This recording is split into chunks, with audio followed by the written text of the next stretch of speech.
This is Counselor Roebuck. I heard you.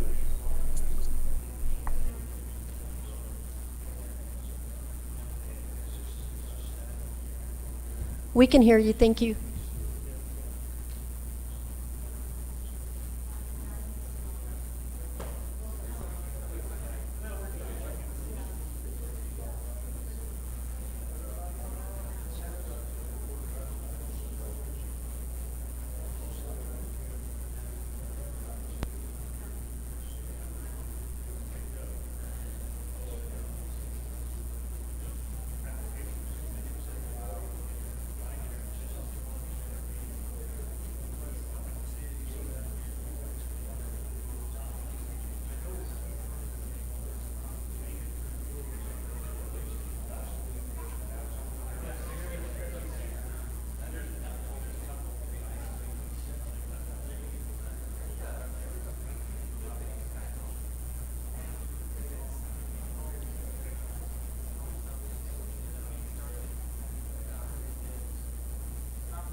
2-minute warning, counselors. 2-minute warning. That's it. All right.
As a citizen. Yeah.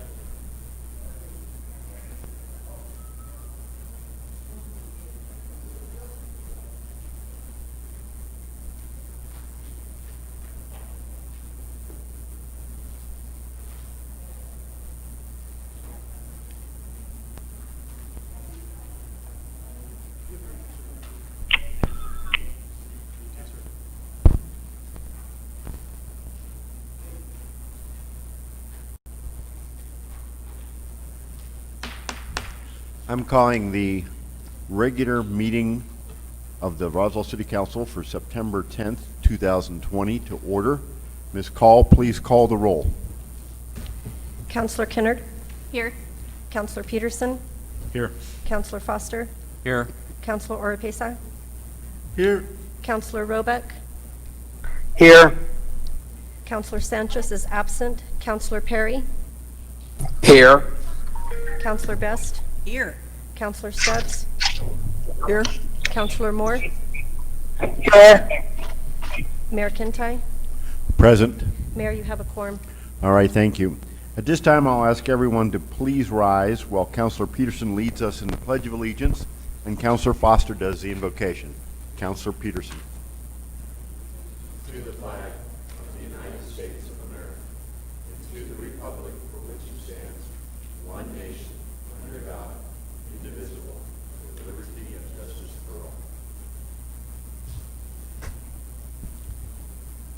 Father God, we come here tonight. Just be with us. Help this staff and counselors make the best decisions for the city of Roswell. Also be with all the families, Lord. We're 1 day away from 19 years from 9/11, and it's a day that most of us will never forget. So just be with all the families this week. Be with this nation this week as we're trying to survive another pandemic, but be with everybody. In your son's name, amen. Amen.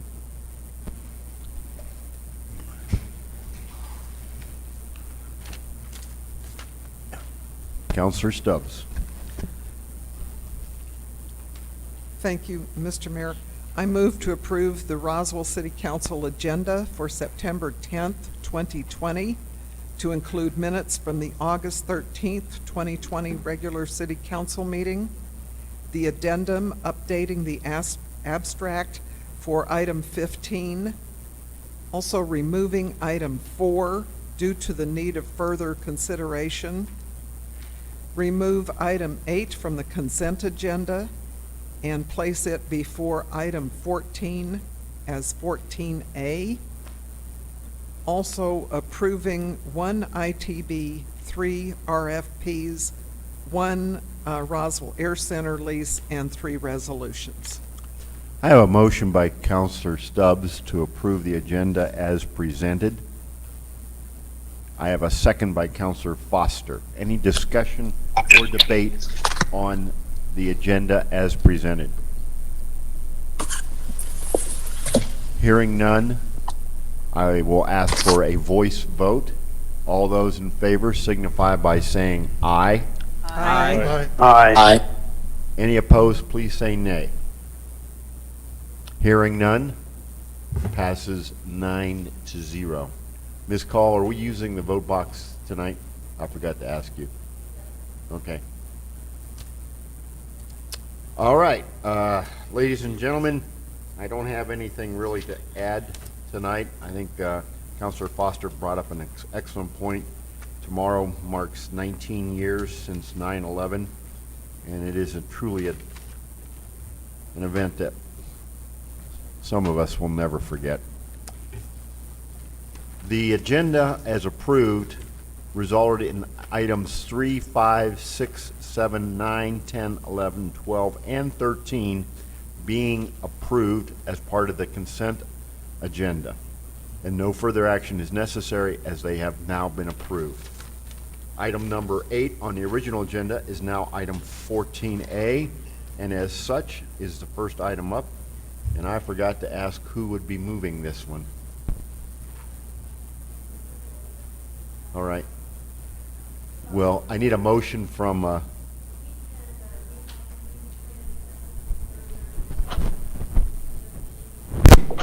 Councilor Kennedy, would you make the motion for this? I apologize, I didn't get a chance to discuss. To just approve. And it was the original item 8. I make a motion to consider approval to award the recommendation for the wastewater, and solid waste rate study to New Gen Strategies and Solution. All right, I have a motion by Councilor Kennard and a second by Councilor Foster to approve the study, water, wastewater, and solid waste rate study to New Gen Strategies.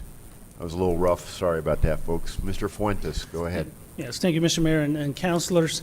So what we have before you is a recommendation to award a rate study to New Gen Strategies and Solutions. The rate study is to include both the water, wastewater, solid waste, which includes not only the solid waste collection, but also the landfill side. The city sought a proposal for this study, and the proposal was received from New Gen. This will be an award that will be using HCAC, which is a similar contract method as CES. The award amount is for $117,693, which includes GRT. The cost will be shared between all of the enterprise funds to minimize the cost to any one fund. The Finance Committee recommended 3-1 approval of the recommendation at their meeting on September 3rd. Here with us today, we have Abraham Chaparro from the Solid Waste Division, Lorenzo Sanchez from Water Wastewater, and via go-to meeting, we have Dave Yankee from New Gen Solutions, as well as Mike Crapo from PSC. And with that, Mr. Mayor and councilors, we will stand for any questions. All right, thank you. Councilors, I have Councilor Oropesa. Councilor, you have the floor. Thank you, Mr. Mayor. Just for public information, I am the one that requested that item number 8 be pulled. And the reason that I wanted it pulled is because I think it's important for the public to understand the amount of money that we're spending on this study. And as I shared in the Finance Committee,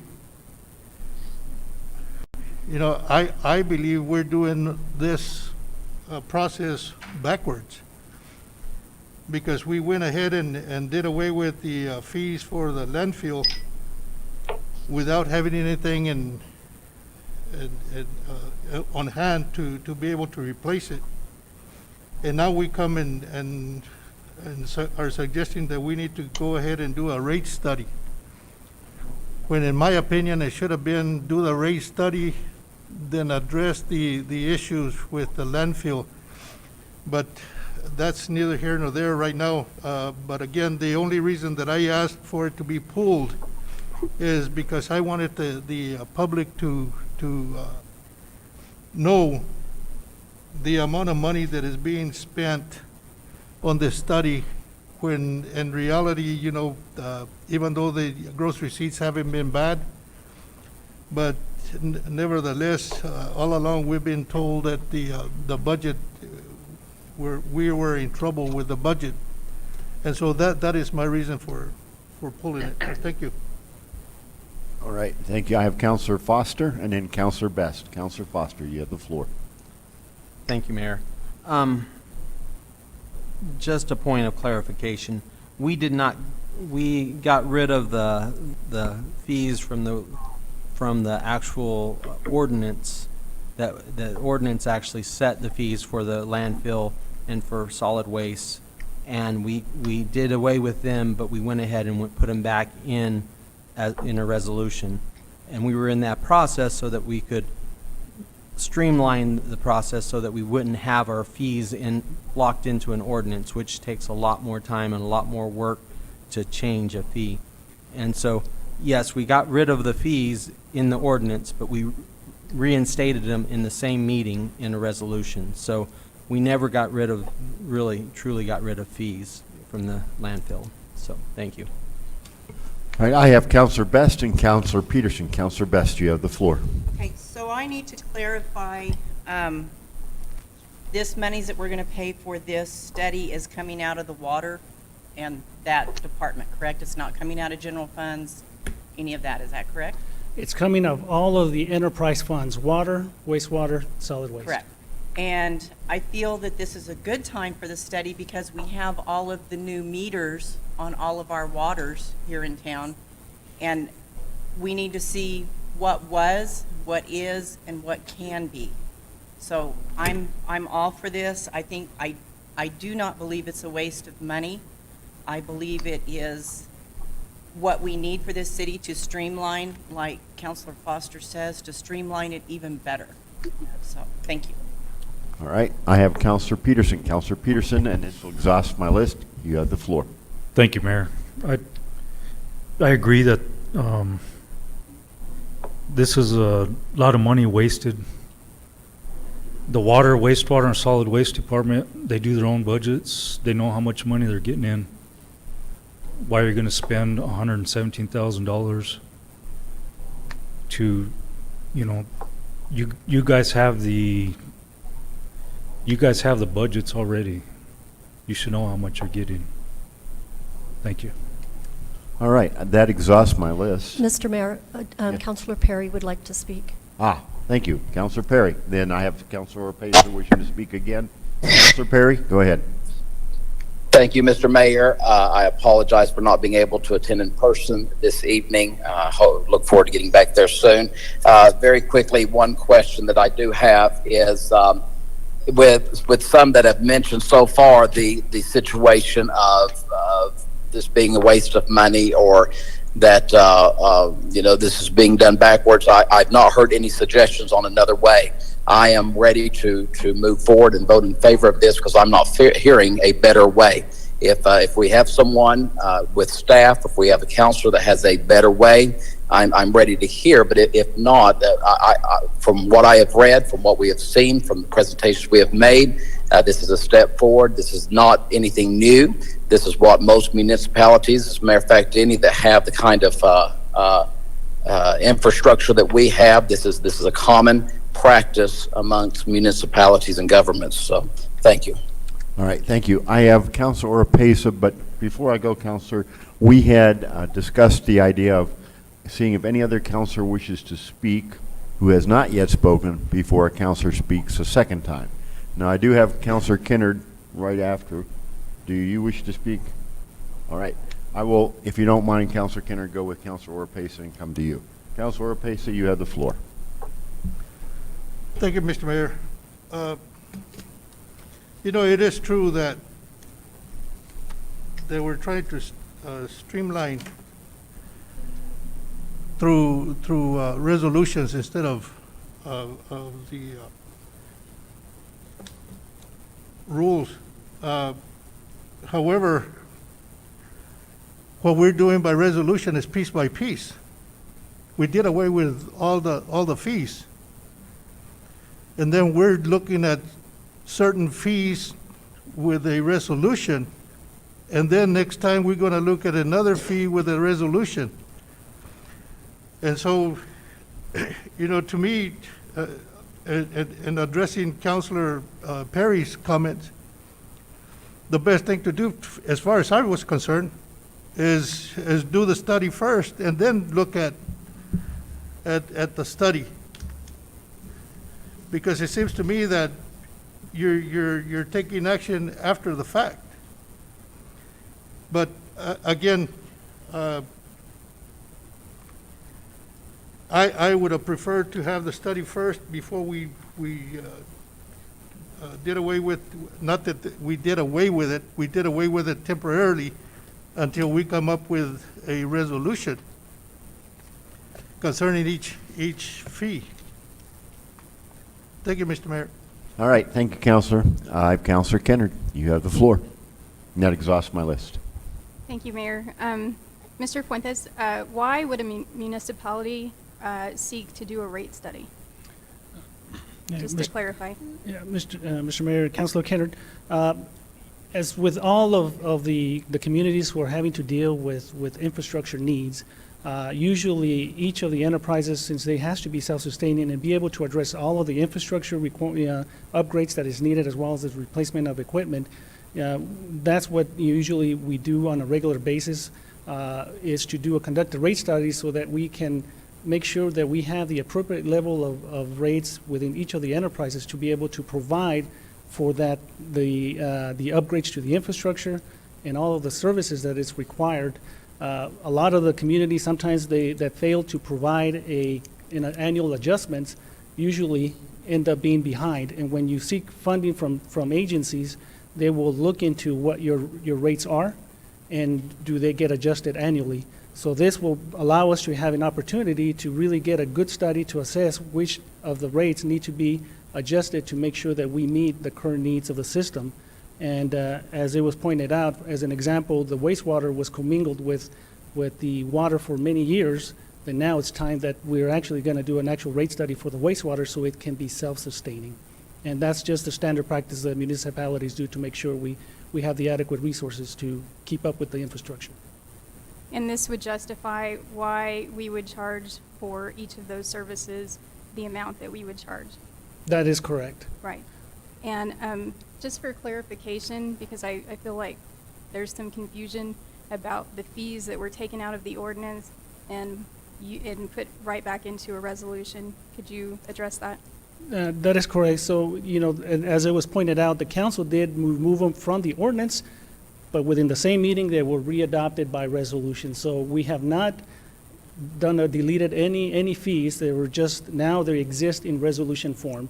Once the study is done, if the council decides to embrace at whatever level of rate study, all we have to do is bring back a resolution into the council to amend the previous resolution. So the fees that were in the ordinance are currently in effect in resolution form. All right. Mr. Fuentes, I think there's another slide. Did you want to address that one? What this slide shows is just to kind of give you all an idea of the timeline of this project. And as you can see there, it takes you through from the starting of the project.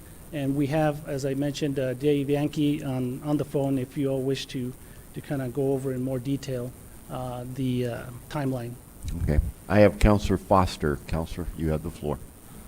Mr. Fuentes, actually, I know we live in a time of inflationary time, so usually things go up, but theoretically, after we do a rate study, could we find out that we're charging too much and need to lower rates?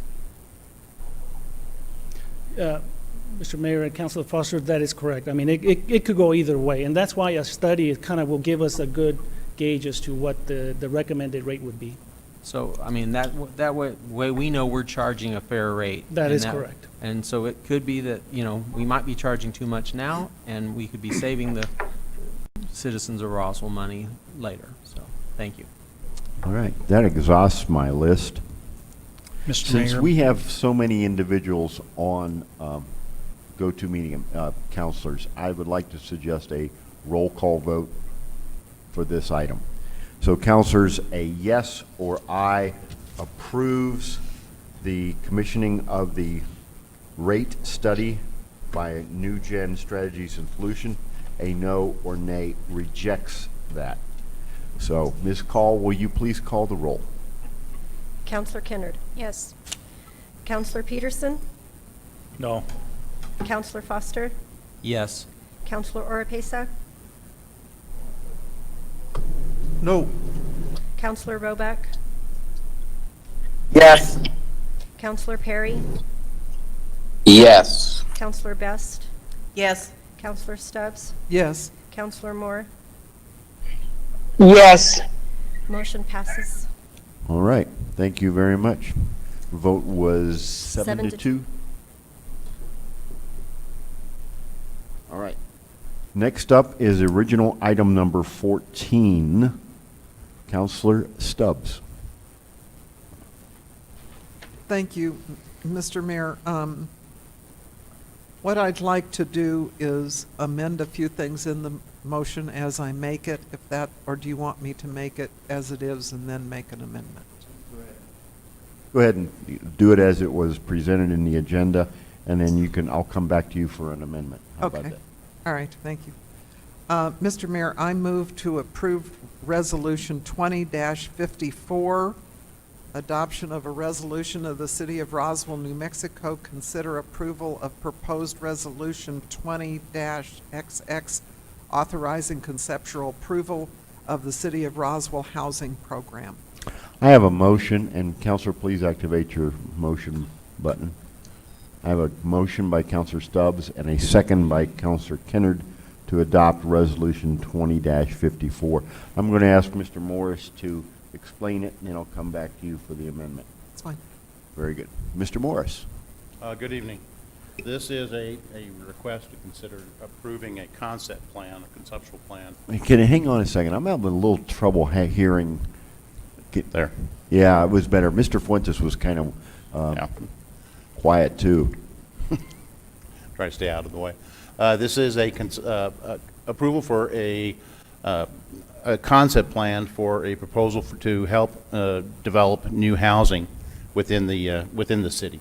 The question we started with was, do current city policies, practices, and regulations deter new construction activities, especially in the residential market? So what we're looking to propose is a process that provides incentives for the development community that will encourage new housing starts for market rate housing, encourage development of new affordable housing, place vacant city-owned properties back onto the tax rolls, increase the number of housing units that would be using water, sewer, and trash services, replacing houses, residential units that have been lost to code enforcement activities, and provide for a renewed community development inside some of the city's declining neighborhoods. There are some areas that have lost a number of houses, and there is no community there. We want to rebuild those houses, try to reestablish those communities. And then looking for ways to streamline the land development process overall. When we started this, we kind of started out with what do we charge for?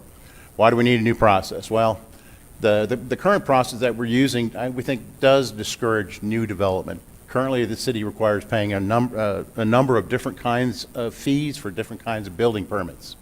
Building permit fees, mechanical, plumbing, parking lot fees, that's for commercial stuff, water and sewer taps, water meters. In addition, the city requires something called a frontage fee, which is to pay for the installation of water and sewer lines that were installed many, many years ago. And also park fees that were used to pay for the development of new parks around the city, which was done a number of years ago. So in the example given here, typical house, let's say $200,000 value, 100 foot of frontage, their building permit would be around $2,000. The park and frontage fees are about $2,100. We want to take a look at that. So we wanted to really take a look at this question. Are we looking at short-term financial benefits generated by those fees that we're collecting up front? Or are we really wanting to look at the benefits to the city of a structure that will have a 60-year lifespan at least? And through that time, we'll be paying for utility fees, solid waste bills, property taxes, and GRT that's been generated by that family, that family living in that structure and spending money in this community. And so also the other value that we really thought was important was trying to put back houses with families in them, especially with owner-occupied units. They're the best, not rentals so much, they're fine, but owner-occupied units back into these communities where those houses have been decimated. And we think there's a benefit to that, because if you have a stable community, you don't need as many police, fire, EMT calls, social services, all that stuff. So really how we want to frame it is short-term versus long-term benefits. We get the money up front, or we can have it, think about it over a 60-year time frame. And any loss that we do have in those fees, if we can generate additional housing, we make up for it in volume in terms of the permits. We do have a couple of incentives already. These were the multifamily ones that were developed for the Spring River Apartments, done by about 5 years ago. And basically, it's the more units you build, the bigger the decrease, or the bigger the incentive off of your building permit fees. You can see the scale there. And also in the zoning code, we have a 50% density bonus by right. And basically that means that if you can figure out how to put 50% more, up to 50% more units in a property through, basically thinking about it, we're going to give it to you by right. So you don't have to, the idea is to try to encourage innovative type of planning for housing in the future, and we think that it can be done. So this is the basic outlines for the incentives. We want to consolidate all the fees into a single fee. All those fees that you see into one fee and one single application, not multiple applications along the way. We want to, we've already talked about the density bonus and permit fee reductions for multifamily. It's already existing in the code. We want to keep it there. We want to provide property potentially for construction activities at heavily discounted rates, especially for affordable housing residential units. We have an inventory, and Todd Rosiglio is going to talk about it in a minute. But basically, we have these units that are properties that could be used for development of affordable housing in the future. And what we're talking about reducing the fees on is shown in the table. So basically, if you have a house that is valued at, this is just what we're proposing here in the concept, more than $300,000 worth of value, your permit fee is going to be $3,000. If it's a market rate house less than $3,000, we're going to talk about dropping it down to $2,000. If it is an affordable housing property that you're talking about, and we're talking like habitat type housing, solid, not, it doesn't have to be flashy, and you want a property, we'll throw in a property and charge you $1,000. That gets the property off back into the private sector and at a heavily reduced discount.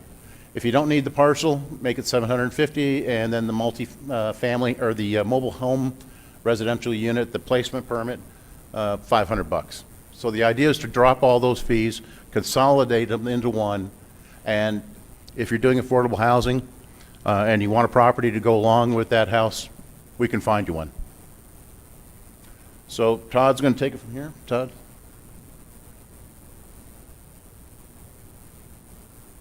Thank you, Bill. Mr. Mayor, Council. My name is Todd Versiglio, for those of you who don't know me. And what I have been working on is the process on what we do and how we identify these properties. We get these properties that are already existing with the city, and we're culling them out and classifying them. Some of them are little tiny right-of-way triangles and pieces that are no good. What we're focusing in on are the ones where there's already city utilities, water, those sorts of things. Those are good, solid properties that are pretty much market ready and ready to go. So I'm categorizing them. We get properties that are coming into us from the Clean and Safe program, and properties that will be coming to us from the nuisance property program that was just initially started. So we obtain the properties from the program, I vet and catalog them, and then I make a one-sheet identifier for that property. basically is going to give somebody who's interested in a particular parcel, it's going to show where it's at. They can pull it up and find out all the information on the property. It'll have the taxable values and whether or not there are city water utilities and things included in that.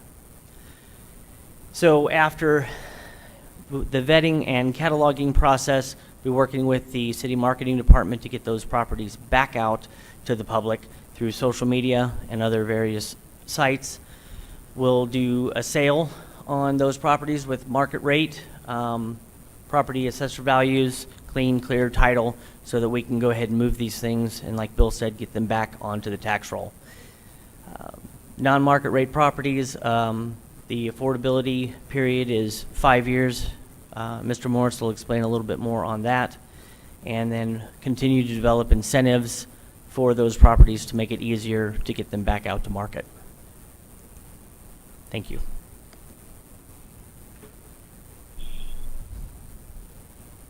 The affordability period, it refers to affordable housing. It refers to the ability to, that a house that has been determined to be, property that's been determined to be transferred for affordable housing provision has to stay affordable for a period of 5 years, a minimum, a period of 5 years. This is part of the LEDA thing. It's also part of the affordable housing requirements from the state that you do have an affordability problem, and it has to do with the anti-donation clause of the state. But what we're trying to encourage here is owner-occupied units. We think they're the most beneficial. And so the intent here is to try to get owner-occupied families into these units and have them stay for at least 5 years to kind of consolidate. And so they're getting the benefit of the property, but they just have to stay there for 5 years. And basically, the way that this would work is that if they want to sell it, if they have to sell a house before that 5-year period, any property or any profits would come back to the city, or whatever we put into the terms of the contract for the transfer. What needs to happen, and this is why we're asking for the concept plan, we're going to be spending a lot of time, a lot of man hours, putting this thing together, because there's got to be a lot of changes that are happening. And so what we would not like to do is spend a lot of time putting a program together and then not having it be able to be passed by the city council. So we want to see if we're in the ballpark. So we're going to need to make major changes in Chapter 26. That's where all your fees are for water, sewer, and sewage. Chapter 6, the building and regulations part.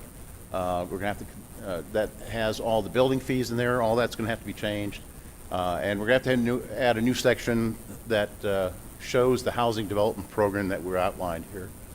We're also, this is really important, we're going to develop a policy that will coordinate the entire permitting process. Right now, it doesn't exist, but with one application, it has to be able to go seamlessly through all these different departments and different stages in order to make this work. And just as we said before, there has to be an understanding there will be a significant reduction in revenues potentially generated by the Community Development Department in the short term because of the reduced fees coming in. But we're hoping that if we can generate new housing starts at a higher rate, we make up that difference, go for volume, not just not the short-term fees. This has been through all these committees. I think just about everybody should have seen this at least twice now. This is the third time, so 3 times. And so I stand for any questions at this point. Thank you. All right. Thank you. I actually have Councilor Foster Orpesa, but I promised Councilor, excuse me, Stubbs, you wanted to make an amendment to the resolution itself, correct? Yes, Mr. Mayor, I'm trying to make a motion, and it won't let me this time. But All Councilor right, Foster can push it, and it works. Anyway, I would like to amend the original motion in both the title and the now therefore. The title to me is a little hard, kind of redundant, so I would amend the title of Resolution 20-54 to read, "A resolution of the City of Roswell, New Mexico, authorizing a conceptual housing program for the city of Roswell. Okay, are you comfortable you have that, Ms. Call? All right, I have a motion by Counselor Wait, Stubbs. can I add to it, please? Huh? So we don't have two amendments. May I continue? Well, why don't we act on them one at a time, just in case? Okay. Okay, so I have a motion by Counselor Stubbs. Do I have a second? I have a second by Counselor Best. We have a motion to amend the title of Resolution 20-54. Is there any discussion or debate on this amendment? Just the amendment. Could we repeat the title one more time, please? Yes. Can you read it one more time, Counselor Stubbs? Yes, certainly. A resolution of the city of Roswell, New Mexico, authorizing a conceptual housing program for the city of Roswell. Okay. Any other questions or comments? Hearing none, I'll ask for a voice vote on this proposed amendment to the title of the resolution. A yes or aye approves the amended title as presented. A no or nay rejects it. All those in favor signify by saying aye. Aye. Aye. Aye. Aye. Let the record reflect, by the way, Counselor Perry dropped off at 6:25. We are anticipating his return at a later time. So the vote on this, Ms. Call, was, anybody opposed say nay. Hearing none. Counselor Foster, for some reason your vote didn't register on the vote machine. Okay. Okay. It's 8-0, it passes. All right. Now, Sir Stubbs, back to you one more time for another amendment. Thank you, Mr. Mayor. I would like to amend the now therefore be it resolved to read Attachment A be used as a basis for development of a housing program. All right. Go ahead and hit your motion box. Motion by Counselor Stubbs and a second by Counselor Peterson. Counselor Stubbs, I'm going to ask you to read that one more time, the proposed change under the now therefore. Thank you, yes. Attachment A be used as a basis for development of a housing program. All right. Any questions or comments on this proposed amendment? Hearing none, seeing none, I will ask for a voice vote. A yes or aye approves this amendment. A no or nay rejects it. All those in favor signify by saying aye. Aye. Aye. Any opposed, please say nay. I have Counselor Foster as a nay. With 7-1. All right, we have an amended resolution. Is there anything else, Counselor Stubb, at this time? All right, I have Counselor Foster and Counselor Orpesa wishing to speak. This is on the amended resolution. Counselor Foster, you have the floor. I'm still trying to put my mind around this. We're not authorizing this. We're just authorizing work towards this, correct? Correct. The intent here is to kind of lay it out. It's not saying it's absolutely going to be this way. As every section gets plugged in, you're going to look at it and review it. But the intent here is to lay out what our starting points are and where we're trying to end up.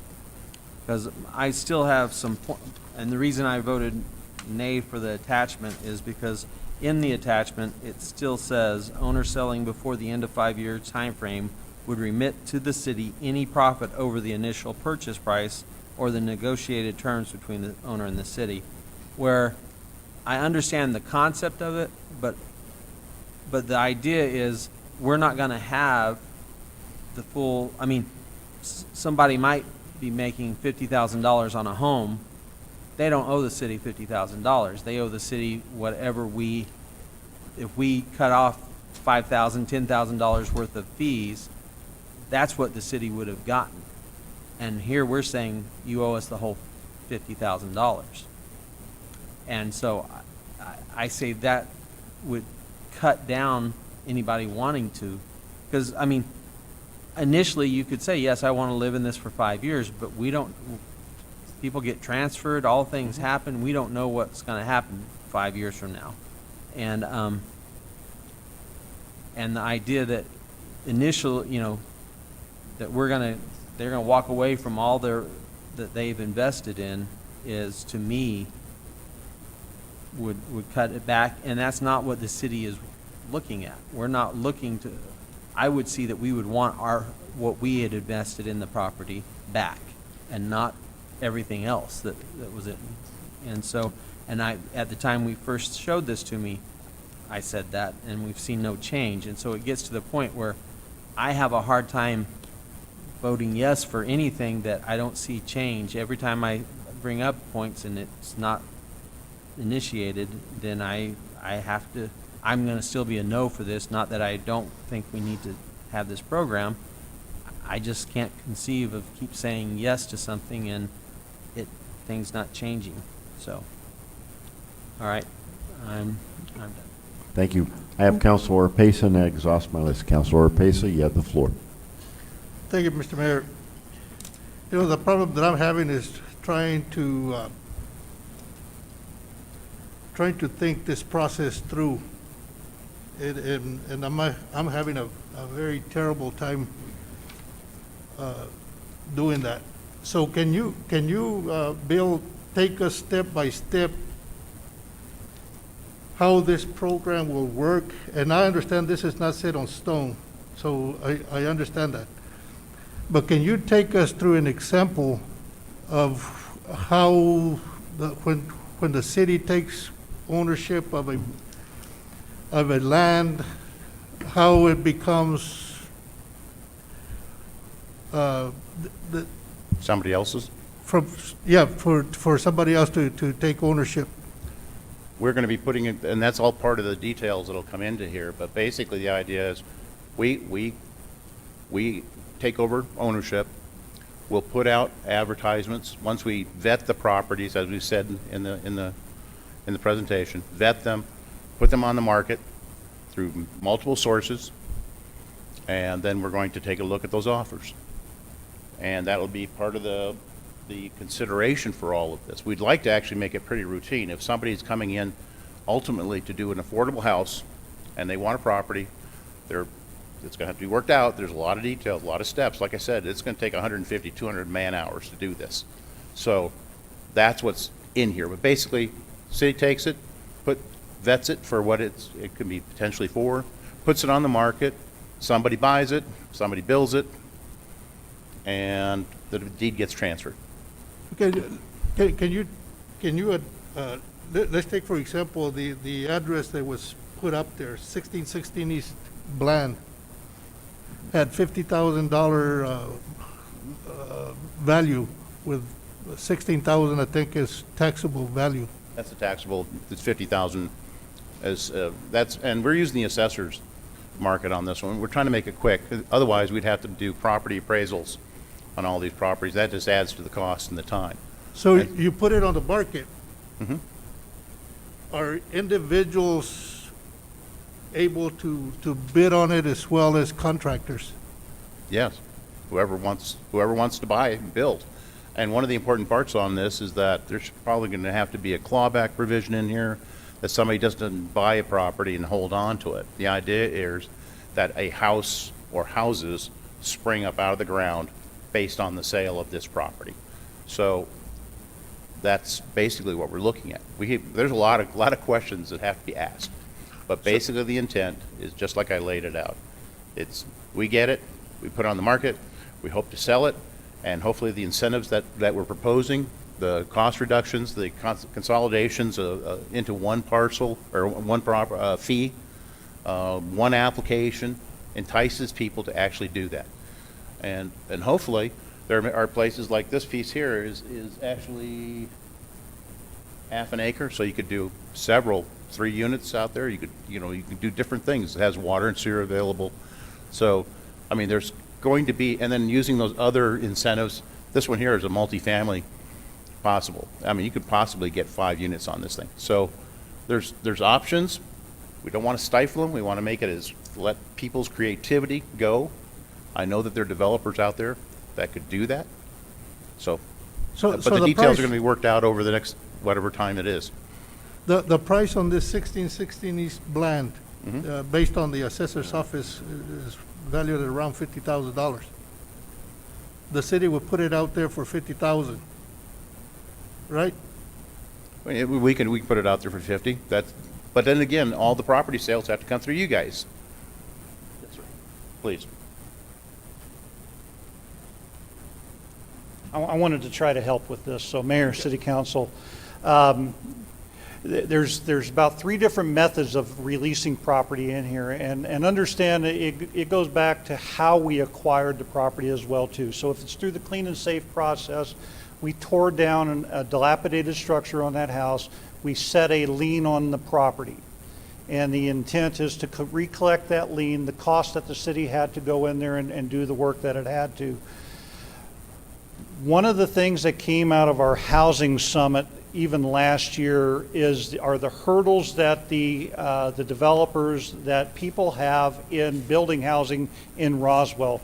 So this whole process kind of wraps all the way around with that to bring that to that. So this property here has a city lien on that property, or the value. We've actually acquired the property, but there was a lien placed on that property. So somebody that's interested in this property could come in and pay market value for that property. And if they pay market value, then it doesn't initiate the incentive portion where we want our money back at that point in time. We also have the ability within this process to sell the property below market value for affordable housing for a lot of different issues, because we want to make it a profitable, profit is not the right word, but we want to put a house back on there so that it is actually paying taxes back into the city, and it's helping rebuild the neighborhood. So the idea is to get a property back out there from bare ground, which we continue to cut the grass on, to put a house back out there. We can sell it at market value, and then at that point in time, the intent is that there is no other needs of reimbursing the city of those values of that, because they paid market value up to the front. But if we have an offer that says, because of what I want to build, because of what I want to do, my costs to put a house on this are going to be higher than what the value of that house is, then we can incentivize it by selling the property for less, and that's what triggers the other pieces into this thing, so that we can still get a project done, still get a new house in a neighborhood, and allow that an opportunity to get there.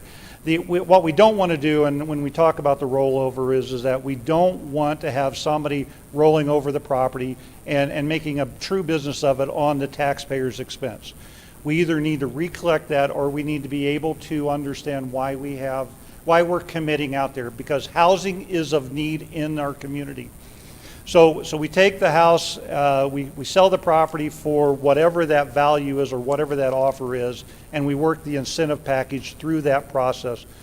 Once the house is built, if they wish to resell, they can resell, because and all the intent to protect the city's investment in this, because essentially we become a partner in building a house in the neighborhood if we sell it below market value. That's essentially what we're doing, is we become a partner there. And then that becomes a taxable entity at that point in time, where the family can be in there. Of course, we have an affinity for affordable housing, so if we can build a house that meets our affordable conditions, we're more appreciative of that, because it meets a better need with our people. But it walks through that process. Based upon the state law and everything, we are not supposed to sell things below market value. We're supposed to protect our taxpayers' funds in that nature. The city council can declare housing as an important economic step for us as well too, and that's where our conversations went with the housing summit. But we're trying to protect that investment. We're trying to generate some interest in these properties, because it doesn't do us any good to sit on the property. It's non-taxable at that point in time, and we get to go out there and cut the grass. So the idea is to put it back out there. I'm hoping that kind of comes closer to your example, So we've acquired these properties over time. They've generally had a lien to them. In order to release the lien, the owners have turned the property over to the city, and now we go back out to market trying to recollect what we've expended on that property to bring it back into the market. So if a contractor, let's say a contractor buys a property and they build, I don't know, $150,000 home on it, and they turn around and sell it for more than what the cost was, are they Yeah. going to be able to do that? To Yeah, get a profit? the intent is that what we want to do is we want to put families in the neighborhood. So we don't want a developer just buying it and then reselling it for a large markup. It would be based upon the appraised value of the property, and I think that's where I would lean on Bill a little bit to say, as we look at that, it is not, all we're trying to do is protect our investment. So if they sell it for a profit, then we want to be reimbursed for the money that our partnership share is, because ours is the taxpayer portion. So we spent taxpayer money to make that property available to somebody to build a house on. And I think that's the thing that we're trying to do. So if they were to build a house for $150,000 on a parcel that and then try to sell it for $250,000 or something, I think we would question the dynamics of that, because what we want is that if they're going to be able to sell it for that much of a markup, we would like our investment back, because we're trying to put the families in the neighborhood. And that's the other side of this concept, and I think that's why it's really hard to put it down on paper right now. Because there's nothing in here that I saw that prohibits one contractor from acquiring multitude of properties, and if they build those houses and sell them at a profit, I mean, that doesn't make sense to me as to what we're trying to do. Right, and profit is not necessarily bad. And making the money on your investment is important. I think what we're trying to do with this, though, is we're trying to protect the city's investment. I think Councilor Foster said it fairly well as well, too, is that we don't need to collect the full cost of the lot or any of that nature, but we need to recover our costs of what we've invested into that parcel. At a minimum, we want to get that money back. So if somebody was to build the house for $150,000, sell it for $200,000, then we may want that portion of what our investment is on that property to come out of those profits. And I think that's where we have to get a little bit better of defining that language within that.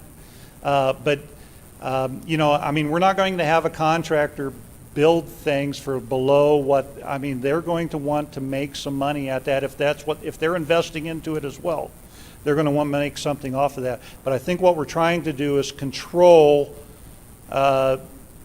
utilizing the city and the taxpayers at their expense to make more money for that contractor.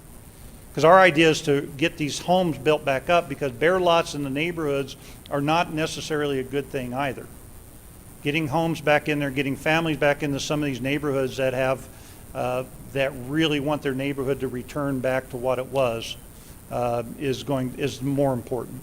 Let's say that a contractor sells a property to a private individual.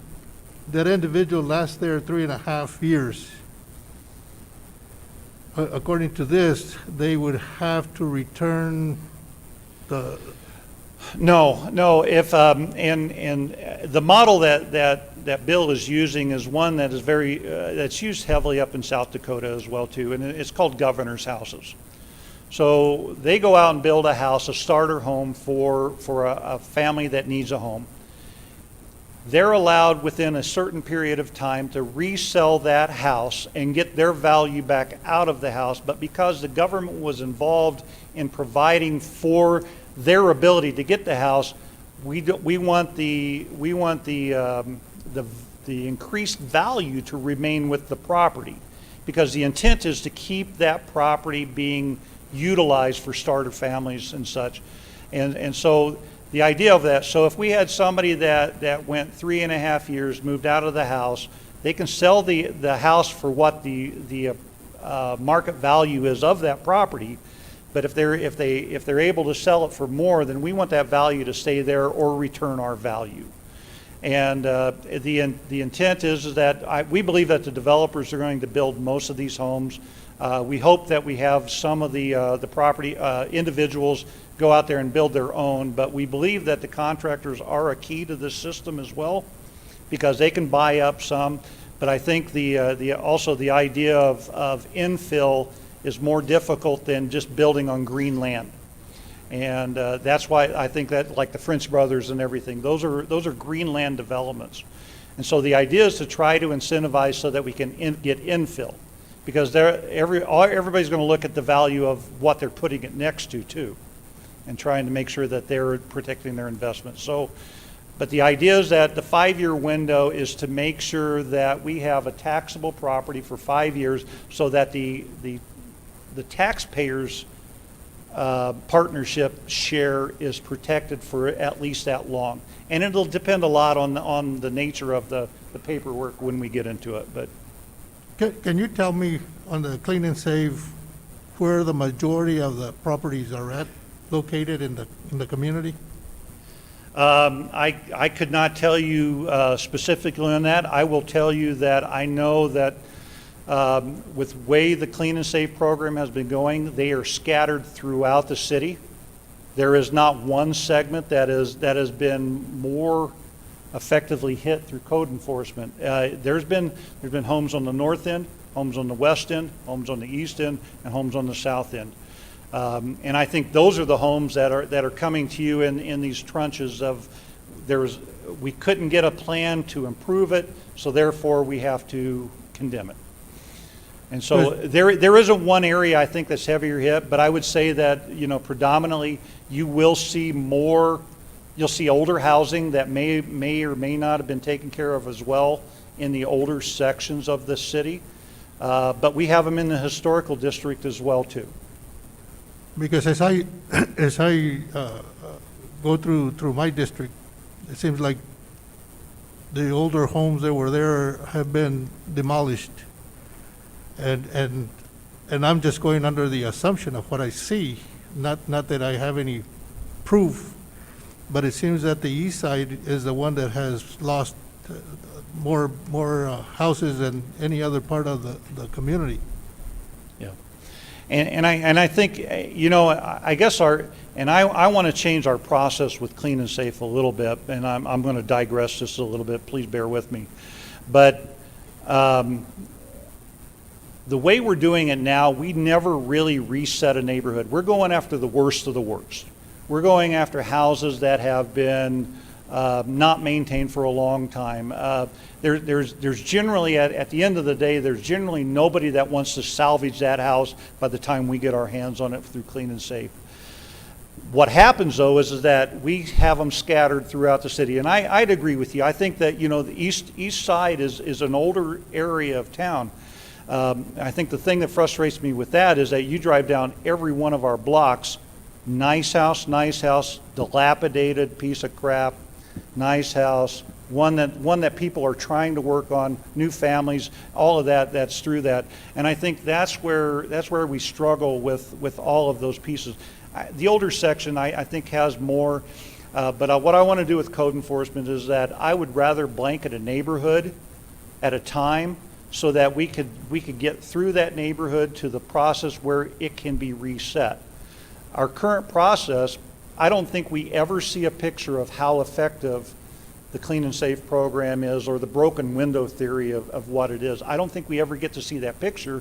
And what I'm very appreciative about what was being put together by staff with this is that we only went halfway. We got rid of the structure that was causing most of the problem, but we've never put the neighborhood back, and that's what this program is designed to do. I think this kind of program, if we really, and I know there's a couple of items coming up concerning the homeless population, that perhaps we as a city would be able to work with the homeless families or individuals and see if they would be able to pay the lien and let them take over and try to build a house, for to get out of the conditions, the weather and what have you. And I know it's very hard for them to do, but again, if the city is willing to really work with them, we would be able to provide some kind of assistance or resources to be able to help them get in a home that is bound to be demolished, and perhaps we can save homes in that manner instead of demolishing them and then going through the process of taking them to court and going through all that thing and then going through this process. Right. One of the challenges we have is the way the state law is written. When we find a home that's in dilapidated condition, our only course of action is to condemn the property and remove it. We have been looking, because some of what you're talking about, there are other states that do some of that, where you save the house before it completely is condemnable. And they can put it in that. I believe that there is probably some legs in this thing that we can get to that level where if somebody just wants to put that home into a land trust, we can then work with that property to get it back out, so we don't have to go to the level of condemnation and tearing down the building. And I think that goes for some of our eclectic looking houses that they're very nice pieces. And I will tell you, on the homeless and everything, we're willing to work with anybody to put homes back into our neighborhoods. And again, even with the homeless, if they want help, we're willing to help get them back on their feet and get them out of what they're in. And we'll work with everybody. I know that there's been a couple proposals brought forward with tiny homes and changing properties and everything. I don't think we're going to stop bringing that to your attention and as opportunities for that, because again, anything that we can help rebuild that neighborhood, we want to try to get there. It's just, I think when you're talking about the homeless population, you need to find out what that core root of the issue is and get them the help that they need at that point. And I think that's the challenge. Thank you. I have Councilor Roebuck wishing to speak, and then I have Councilor Best. Councilor Roebuck, you have the floor. Thank you, Mayor. I just, as we're looking at this, and I understand this has been a special process. So we've all heard this 3 times now. And certainly I've got a lot of comments on the actual stuff itself that I'm not going to make it this time because we're going to see all this again. But I did want to just say for the record, and I know everybody knows this, but I feel like it needs to be said, is that this effectively is just making a recommendation to the staff to pursue this. We can certainly change our mind on any or all of this. We could decide not to do this. And so this doesn't, and I don't mean this in a, because I think this is the right thing to do, and I certainly think it's been a long time coming. But this particular resolution doesn't have any teeth in it, so to speak. So it's really going to be imperative on staff to hear the feedback that they've gotten from City Council and get that work done, and get something done that we can actually get passed. I yield. Thank you. I have Councilor Best. That exhausts my list. Councilor Best, you have the floor. Okay. My observation is this has been seen by all the counselors 3 times. Some of the questions should have been answered and asked during those times because we've had plenty of time. Counselor, I feel this is a perfect program for the east side of town. I think it is going to uplift it in its arms and rejuvenate it. The homeless situation is a completely different situation. We have to start at the bottom with that and build on that. Not saying this isn't a good program for that. This is, it can work into it. But keep in mind, they're going to build this. They're going to probably bring it back to each committee at least once. We all sit on 2 committees, so we'll see it at least 3 more times. I beg you When it goes through your first committee, get your questions and answers ready for your next committee, and let's hash it out in the committees. Bring it to the full council without all of the extra fluff that goes with it so we can move on. But I think it would be perfect program. I feel it's going to be good for the west, east, south, and north side. There's some houses up north that have come down. I think it's just perfect in all for Roswell. Thank you. All right, I have Councilor Orpesa wishing to speak again. Is there any councilor who has not yet spoken who wishes to address this matter? Hearing none, Councilor Orpesa, you have the floor again. Thank you, Mr. Mayor. You know, even though it went through all committees, and the insinuation is that we shouldn't be asking questions at council because we should have asked the questions at whatever committee. The problem that I see with that is not everybody attends the committee meetings. And so you have more people watching this meeting than you do the committee meetings. And yeah, I will ask questions regardless of whether I ask them in committee level or not. And I do that for the benefit of the people. And that's the only reason that I do that. So to try and try to get people informed of the issues and not just for them to depend as to what was said at a particular committee, because at a committee level, you only have 4 individuals discussing the issues. You don't have 10 or 11. And that's the reason that I will ask whatever questions I need to ask, regardless of whether it was asked in committee or not. Thank you. All right, I have no one else wishing to speak on this matter. I will at this time call for a roll call vote. A yes or aye approves Resolution 20-54 as amended. A no or nay rejects Resolution 20-54. Ms. Call, please call the roll. Counselor Kennard? Yes. Counselor Peterson? Counselor Foster? Yes, with explanation. Counselor Orpesa? No. Counselor Roebuck? Yes. Counselor Best? Yes. Counselor Stubbs? Yes. Counselor Moore? Yes. I'm sorry, was that a yes, Counselor Moore? Yes. Thank you. Motion passes 6-2. And Councilor Best, your vote box didn't get activated. All right, there we go. And the final vote is 6-2. Councilor Foster, you wish to speak? I went ahead and voted yes, even though, because I'm for the program, I am against the fact that it did go through our committees. We did suggest changes. Those changes weren't shown. And that I mean, I know we're going to see this again, and it'll definitely be a no if it comes before me and we haven't seen changes and we see the same thing.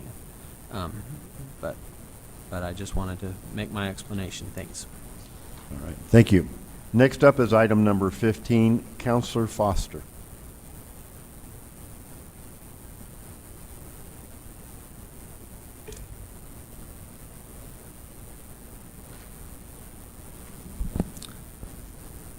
Thank you, Mayor.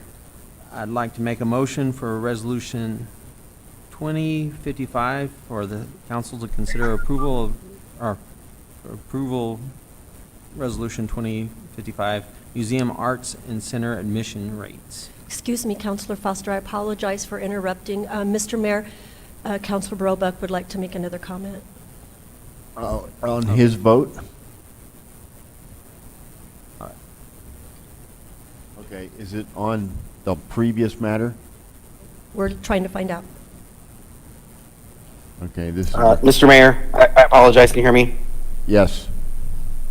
Okay, Mr. Mayor, yes, just as a point of clarification, and not that I'm necessarily disagreeing with Councilor Foster, but this was presented to the committees. It did not go through the committees. It was presented to the committees, but the committees did not vote on it. And I assume the next time it comes to the committees will get a chance to vote on actual resolutions and make amendments. This particular resolution, while it was presented to committees, we did not actually vote on it or offer amendments to it formally. And I think there is a difference in that. So just as a point of clarification, not necessarily disagreeing, but I felt that was worth mentioning. I apologize for the late comment. All right, thank you. Going back to item number 15, Counselor Foster has made a motion. Activate the motion box. And I have a second by Counselor Best to adopt Resolution 20-55. Ms. Brooks. Good evening. So the decision on what a museum charges is not an easy one to make. It does depend on the financial makeup of the institution, how much support they get from parent organizations, endowments, contributions, and other revenues. It also considers what others are charging in the area, other museums and like-minded institutions, as well as the public perception of the value of the experience. As you may be aware, the museum is celebrating its 83rd anniversary next month, and it has never charged an admission fee for museum entry. This was stemming from its roots as a WPA Federal Arts Center, which encouraged access to the arts and humanities in rural areas, and was something which previous staff, board members, and city councilors held to. However, charging admission has also been a topic that's been visited many times over the years. In 2017, as part of the 2017-2021 strategic planning process, the staff and board set an objective to examine the possibility of admission fees. That same year, we worked with the City Council to set planetarium fees as part of the renovation and reopening of the planetarium. The planetarium has since gone from about $1,000 in annual revenue per year to $20,000, an amount that we hope to build on.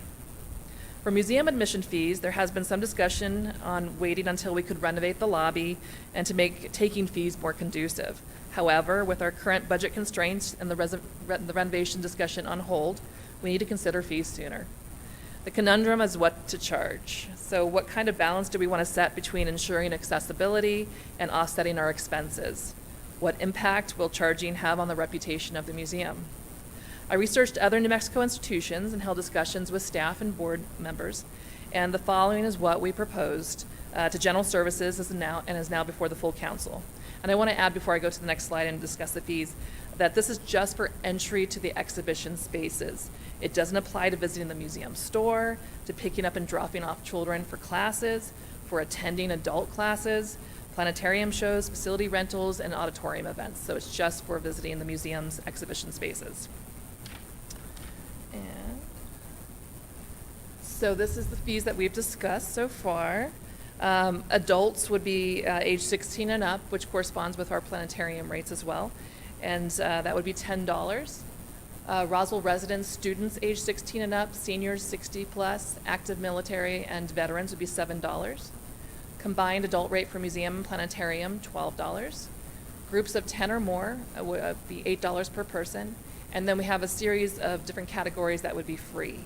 And that would include children 15 and under, museum members, North American Reciprocal Museum Association members, also referred to as NARM, and we've brought this to the council a few times before, but NARM is something that we pay into, and more than 1,000 museums in North America participate in, and it's eligible for your members that pay at a $100 level or higher, so it'd be our enthusiast level at the $100 level, and it grants them access to all those participating museums within the U.S., within North America. And it's usually free admission. And there's a number of New Mexico museums that participate in that program. And then in addition would be school groups, including chaperones with reservations. And second Saturday of the month, it would be free for Roswell residents. And seniors age 60 plus would be free every Wednesday.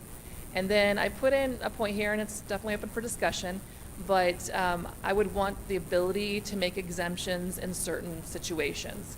So for promotional programming purposes and for individuals and organizations that otherwise would have financial hardship and would not be able to access the museum.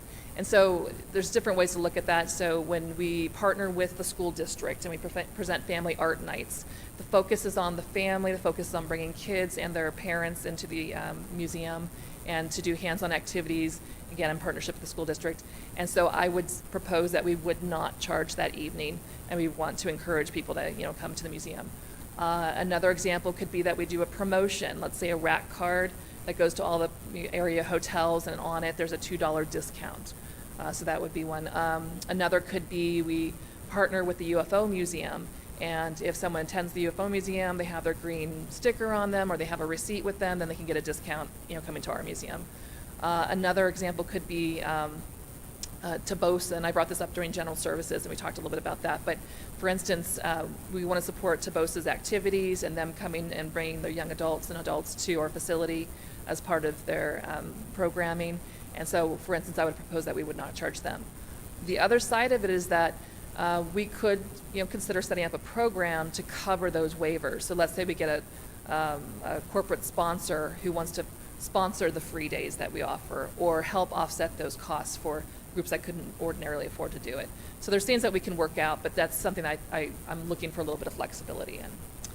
And then I did look at other museums around the state, and I don't have the numbers here, but locally, you're familiar with the Miniature Museum, the Anderson Museum, the Historical Society, and the UFO Museum, of course, and they charge between $0 and $5 per person. Around the state, it obviously varies quite a lot. There's over 250 museums around the state as a whole. But I chose ones that had sort of similar collections to ours, or to different, similar offerings to what we have. So the Albuquerque Museum, they charge $6, but then they also normally have a special exhibition. So if you were able to go to the Jim Henson exhibition earlier this year, it would have been an additional $5 charge for that. The Harwood Museum does have a lot of similarities to us. They're in a smaller community up in Taos. They have a population of about 5,000, of course, a lot of influx of visitors there. And they charge $10. But again, their size, their makeup of their collection is very, very similar to us. So that one kind of stood out to us, and that's why we highlighted that area. The Museum of Space History, they're actually free for all New Mexico residents. And I think that's maybe a newer thing that they've started in the last few years. And then they do a little upcharge for the planetarium, but it's also free for New Mexico residents. But people from out of state, they would be charging. And on the next slide, just a few more examples. The Museum of Art in Santa Fe, again, another one. I think they have an excellent facility there, somewhat similar collection to our own. And they went up recently in the last couple of years, and they're at the $12 rate. And then I have a couple others there, the Museum of Natural History and the O'Keeffe Museum. So a question that I've gotten quite frequently that I don't have as part of these notes. So how much would admissions bring in? We've never charged. I don't know if charging is going to affect our attendance. Currently, overall, we have around 35 to 45,000 people that in some way participate with the museum on an annual basis. 13,000 to 14,000 of them are the ones that would be eligible that we would charge admissions to. They're the ones that are coming directly to the museum. They're not coming for a special event or a festival or something. Because we haven't charged in the past, that kind of inhibits the amount of information that we can collect on those individuals. So if you were to ask me of those 13 to 14,000, how many were children, how many were seniors, I don't have that data currently. But that is one benefit of charging admission, is that you then can start collecting that data. If we did the proposed amount, so it's $7 for locals, $10 for non-locals, kids are free, etc. I'm guessing, based on numbers, previously, somewhere between maybe 90 and 100,000 that we could potentially bring in. But again, that's just a guess, and I don't know how much charging might inhibit people who wouldn't ordinarily come.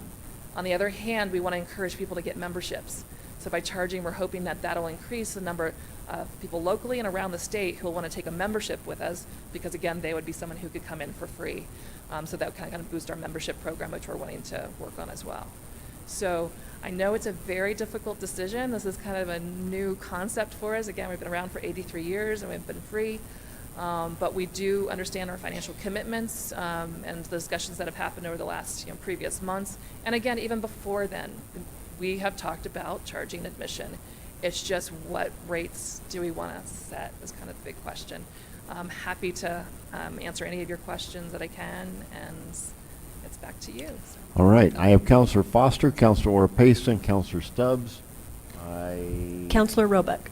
And Counselor Roebuck. All right. I will go with Counselor Foster first. Counselor, you have the floor. Thank you, Mayor. And going back to Exhibit A, I think, well, you're there.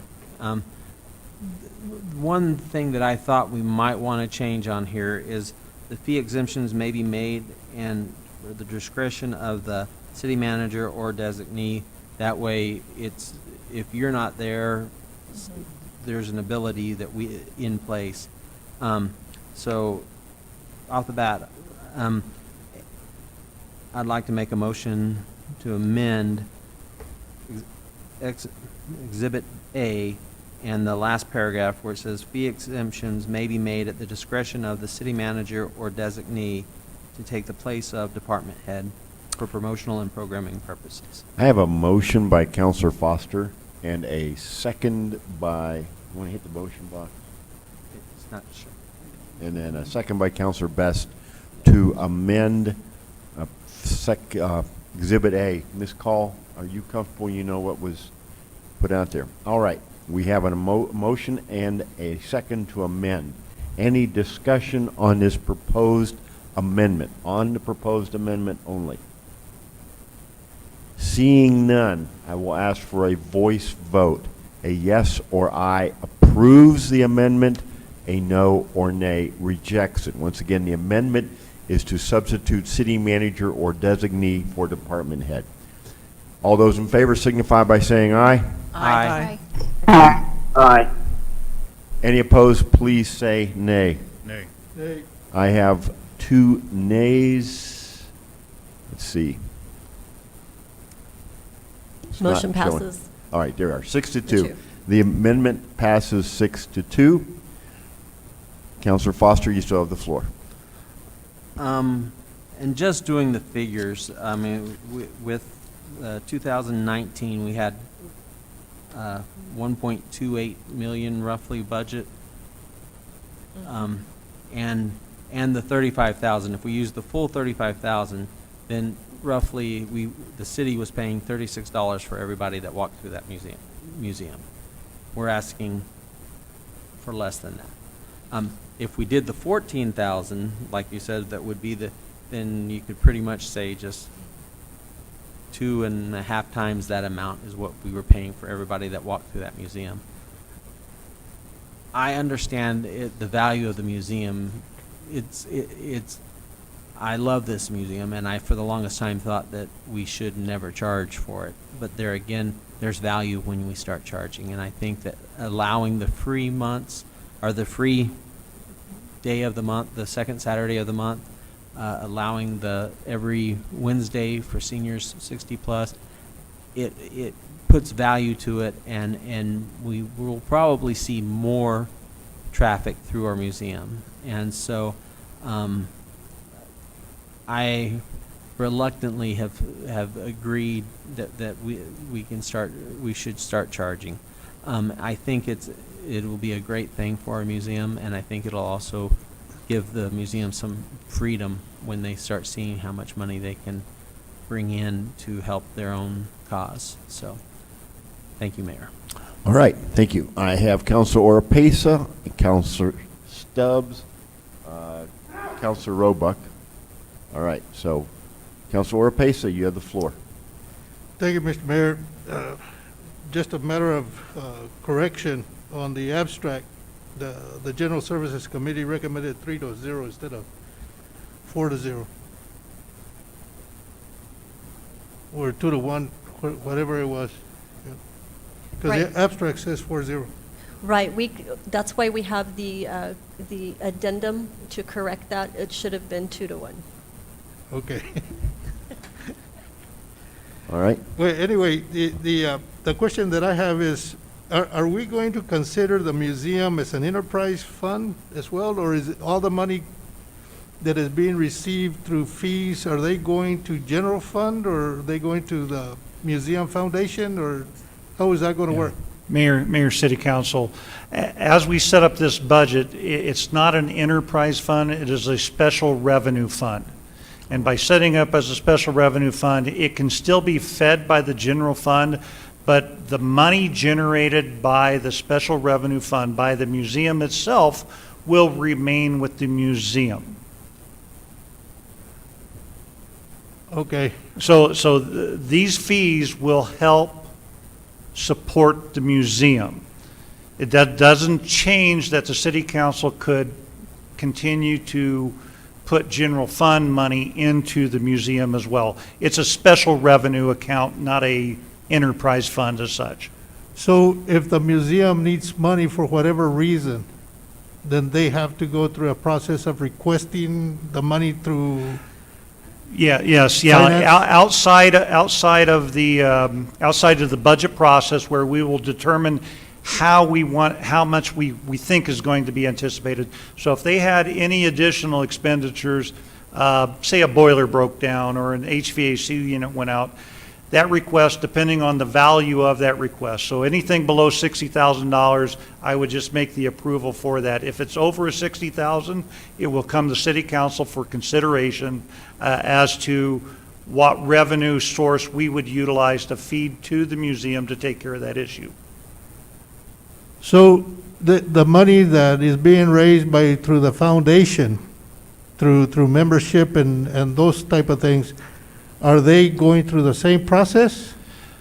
No, the money generated by the foundation goes through essentially an annual planning stage where they say, these are the things that we want to focus on. They talk with Caroline, they talk with the city saying, do you agree that we should be focusing on these items? And then, so their funds go into those things. Right now, and correct me if I'm wrong, Caroline, but if, right now the foundation supports a lot of our capital improvements. The Bassett Room is a good example of one that's just recently been done. They also assist with some special programming within the facility to help offset the cost of what that program is. So they may pay for the instructor, they may pay for the supplies that are used in the art classes. So the idea is that the foundation is essentially a funding arm of the museum, but they're a very specific focus on what they're trying to accomplish at that time. They're not trying to operate the center itself. They're trying to provide that extra oomph into the whole system. So just to be clear, the fees that are going to be charged, no percentage whatsoever of those fees are going to go to the foundation? Correct. Okay, thank you. At this point, Counselor Stubbs, I'm going to apologize to you. I am trying to juggle too many things here. I have Counselor Moore and Counselor Roebuck actually requested to speak prior to you. So if you don't mind, I will turn to Counselor Moore, Roebuck, and then Stubbs. And this is my fault because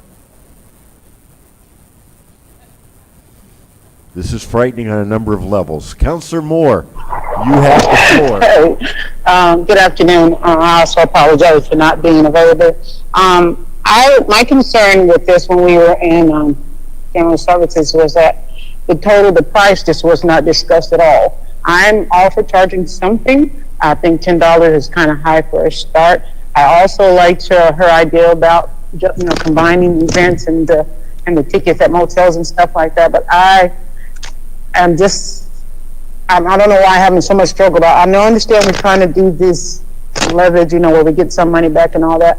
But I think it's at the expense of our young people and stuff. And I understand, I was thinking more, okay, can we increase the membership fee and do some membership drives and that without going straight to charging $10? Now, you guys may not think that's enough, but if I'm a family and the only, I already got to pay to go to everything else, $10 for me and $10 for my husband, and then if I have children or teenagers, it begins to get expensive. So I don't like starting at $10. Now, I might understand we can start in the middle or something, and if we need to go up or balance it somewhere, I'm okay with it. I understand that. But I just don't think, I'm not with charging straight off the top. Why we couldn't wait till the renovations so that we're set up to charge? It seems like we're having the same battle. Everybody wants to start charging without anything different. The renovations are done, and and you comparing it to other museums in other cities, the quality of what's inside and the way it looks and the presentation and all of those things, I'm okay. You might be okay. I was okay with paying that to go in the building. It's a different situation. And so I just think that if we got the lobby situated and everything, and I think that would be a later idea to wait. But I just have concerns about everybody wanting to charge $10 right off the bat. And like you said, I think you got to say that's not a lot. Most of your middle income people and the people that get to go see those art museums for free and stuff are not normally the middle income people. It's the low income people and the people on the south side and east side that that we represent. And so I just think we need to probably start in the middle if we have to charge, or get some more donors or some type of work some other way instead of straight going to let's charge tomorrow, that kind of concept. So I think we should work through that price a little bit. And the age thing we worked through, I was okay with that, but I just think $10 is a lot. You guys may not, but I think that's too much to start off with. That's all for now. All right, thank you. I have Counselor Roebuck. Counselor Roebuck, you have the floor. Thank you, Mayor. So first of all, I wanted to thank the museum staff as well as the board of trustees that that worked on this, and all the museum has just got a great group of supporters. I really appreciate. I know this has been a hard thing for them. It's hard for any organization that has been around as long as we just discussed earlier to make this kind of transition. It's a big transition, and it's certainly we want to preserve the culture and the attitude and the heart of that museum for the next generation. I think a couple things to point out that the earlier counselor mentioned. So the $10 rate, if you're a Roswell resident, we're actually talking about it's $7. So it'll be very close. $10 is basically for the tourist coming into town effectively. So really, your rate for your locals, your local adults, age 16 plus, is going to be $7. So I think that we are, in some ways, we're already off of that $10 already.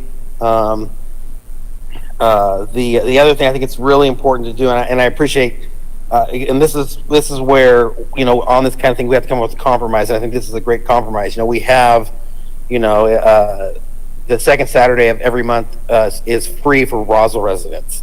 So there is a way for everybody in Roswell to get in that museum for free, 12 days a year, in fact. Pick a day, and I appreciate that. And these are the hard decisions that we have to make. But I do believe that we will find, as we charge this rate, that I believe Councilor Foster mentioned this, but as we value it, that other people will see value in it. And I think we will see that 14,000 number will go up because we are charging now. It's a psychological thing, and it's amazing. So I think that we can generate money. I think we are still providing this to our constituency, and providing an opportunity for people to get in there. And certainly, and I really appreciate the thing that gives that we just amended, but basically gives Carolyn and her team the ability to. It's programming purposes for those individuals and organizations, so even specialized individuals. So they can come up with a way to help people who might not be able to afford the $10 or the $7, which for a financial hardship would otherwise prevent access. So we've given the staff and that culture, that museum over there, they have the heart to make sure that we get as many people in there as possible, regardless of whether they can afford the admission rates or not. And that's why I think that we can move forward with this with confidence, because I know those museum staff over there, and they want to share that museum with everybody, and they're going to make sure that people, regardless of whether they can afford it or not, can get access to that museum. The other thing too about the renovations, that's been an interesting thing, but these are not basic renovations, unfortunately, because of the age of the building and Carolyn, probably about a year ago, went over all this stuff with me, and it was, she has some small, they're not small, they're big ideas, but they were relatively tame renovations. But because of the nature of the building and the structure of the building, to actually accomplish what we needed to, you had to get into some structural work, and then all of a sudden, what started out as a several $100,000 project turned into $1 million project. And so, it's not something that we're just going to be able to. It's not something that we should be waiting for that. While I think that renovations would make it more optimal, the entrance to that museum is not terrible at all. I've been to much worse places that have much worse facilities that are able to charge. And I don't think that should be a limiting factor for us. And certainly the creativity of the staff there, they'll be able to figure out a way to use that. And I don't think it will negatively affect the experience to turn that entrance area and make it to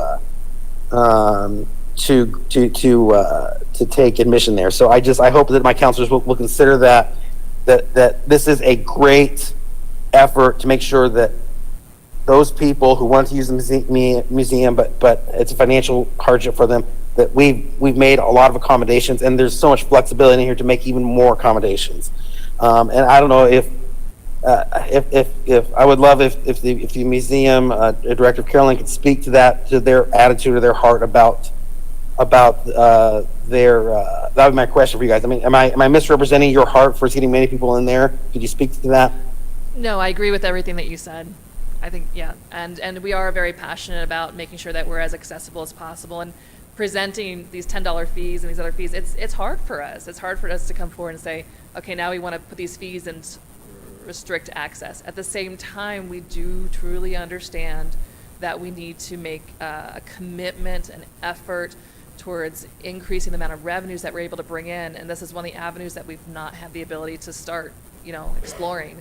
So most definitely, and like, it was really important for me to put that exemption in there, just to be able to have that flexibility, to be able to have conversations with Joe and others about how we can make sure that the museum is as barrier-free as it could be. So absolutely agree with you. Thank you. Sure. I appreciate that. So I think it's important that we move forward with this. We take the step. We'll obviously be tracking it. We can see it, and for some reason we feel like it's a problem. But, and the other thing too, even talking about fundraising, bring up the fundraising point. So many, if you've been to any museums at all, they have an admission price, but then they try, in some ways, they use the admission price as an upsell for your membership fees. Because somebody will walk in the museum and they'll be like, I'll pay $7, but then they look and maybe they like the museum and like, well, I'll just go and get a membership because I know I'm going to be back at least 4 more times this year. But even in that case, the museum is making more money from a membership than they would be from selling 4 tickets. And so I think without that, the fee for the museum, I think selling the memberships is a much harder sell for the museum staff. It's an important tool for that, and so that even helps that end of the fundraising as well. So I appreciate the effort the staff has made on this. I know it's a hard slug, but I'm really excited about this, and I hope that this council will move it forward. I yield. All right. Thank you, Councilor. I have Councilor Stubbs and Councilor Kennard. Councilor Stubbs, you have the floor. Thank you, Mr. Mayor. First of all, I too want to thank the museum staff and their board of trustees for coming forward and recognizing that this would help their financial situation, and I wish them all the success in people accepting it. I think it's important also to note, Mr. Mayor, that according to resolution, this does not go into effect until January 1st of 2021, which I appreciate too. That gives everybody enough time to publicize and prepare, and I know you'll have some physical arrangements to have to take care of, so I appreciate that. The other thing is, I'm going to assume that staff will be looking at these fees when it comes to budget, getting closer to budget time next year. You won't have a full year, you'll have only half a year to see, but I'm hoping that as time goes on, there will be the opportunity to look at maybe adjusting these if it's at all possible, and I know you and your board of trustees would do that, and I appreciate that. I just also, when we're looking at the fee structure, and Carolyn answered a lot of my questions through email that I had about this, and I get real anal about this kind of thing, so forgive me, but, and I called myself that, I understand. But when you combine an adult rate for the museum and the planetarium at $12, that is obviously an adult that would ordinarily pay the 10. They would ordinarily pay the 10, and if I don't they were know, out of town, they would pay $5 for planetarium admissions. Normally, it would be 10 and 5. okay, so you're dropping that to 8. Is that right? Dropping their. Oh, I'm admission. sorry, I'm at the wrong bullet. Combined okay. adult rate for museum and planetarium is 12, so it's actually from 15 to 12. Mm-hmm. And if the adult is a senior, it's just the planetarium fee. Right, so if they're a senior, no matter if they're in town or out of town, they would be a $3 fee for planetarium alone, and then $7. Because that fee's already set for planetarium, I think is where I'm going to. Yes, so today we're just bringing forth the admission rates for just the museum entry, Right. so that's exhibition spaces. And the only connection currently to the planetarium is that combined rate of $12. Okay. But I will say another counselor did bring up some concerns about that as well, as it potentially undervaluing the planetarium by reducing the rate so much. So if there's any amendments that anyone wishes to make, feel free to discuss those. Okay. Or not. Or not. Okay. But yeah, we can bring the planetarium fees back for consideration as well, but those, were the ones that were approved 3 years ago. I think that's probably something that you all might want to look at, because, and I should have asked this question earlier, but I don't know, because my husband always pays it, what the planetarium fees are in relationship to this, and how each are going to be affected, because I'm assuming that when you reduce and combine the adult rate for the museum and the planetarium, that the planetarium's income's going to suffer from it as well, or is it only the museum? Oh, that's a good question. We'll have to work that out with finance. Currently, there are two different general ledgers, two different accounts that the revenues go into. So we'll have to figure out when we do a combined rate like that, how we're going to track the costs. If it's a discount on both the museum entry and the planetarium, and how it works out. But currently, the rates are just free for members, of course, and then $3 and $5. The $3 are for Roswell residents, seniors, military. Okay. And children.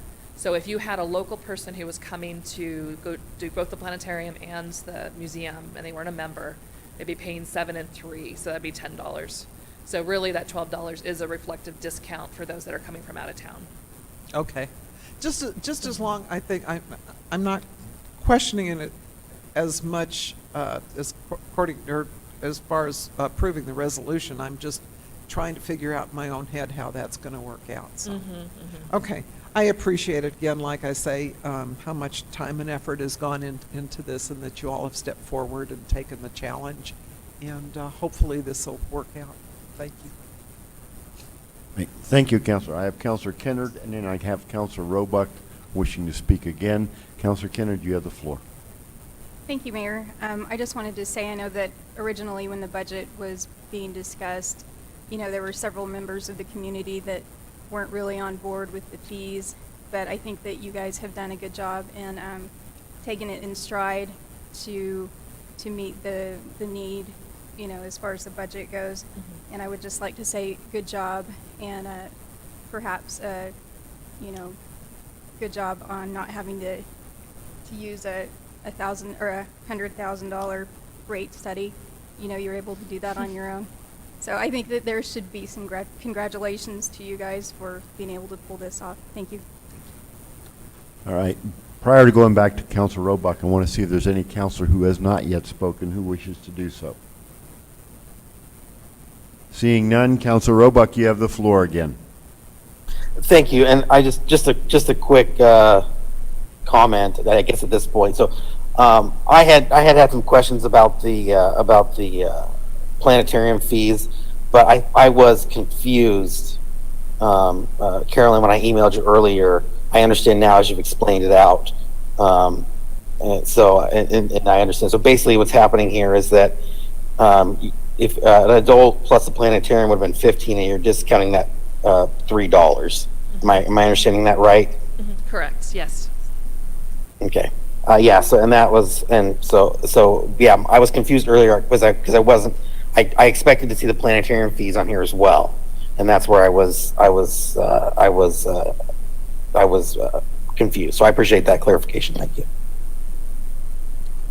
All right. So, correct me if I got wrong, Ms. Call. Does Councilor Moore wish to speak again? No. All right. Clarification. At this point, I have no one else requesting to speak on this matter. Therefore, I will call for a vote. I will call for a roll call vote.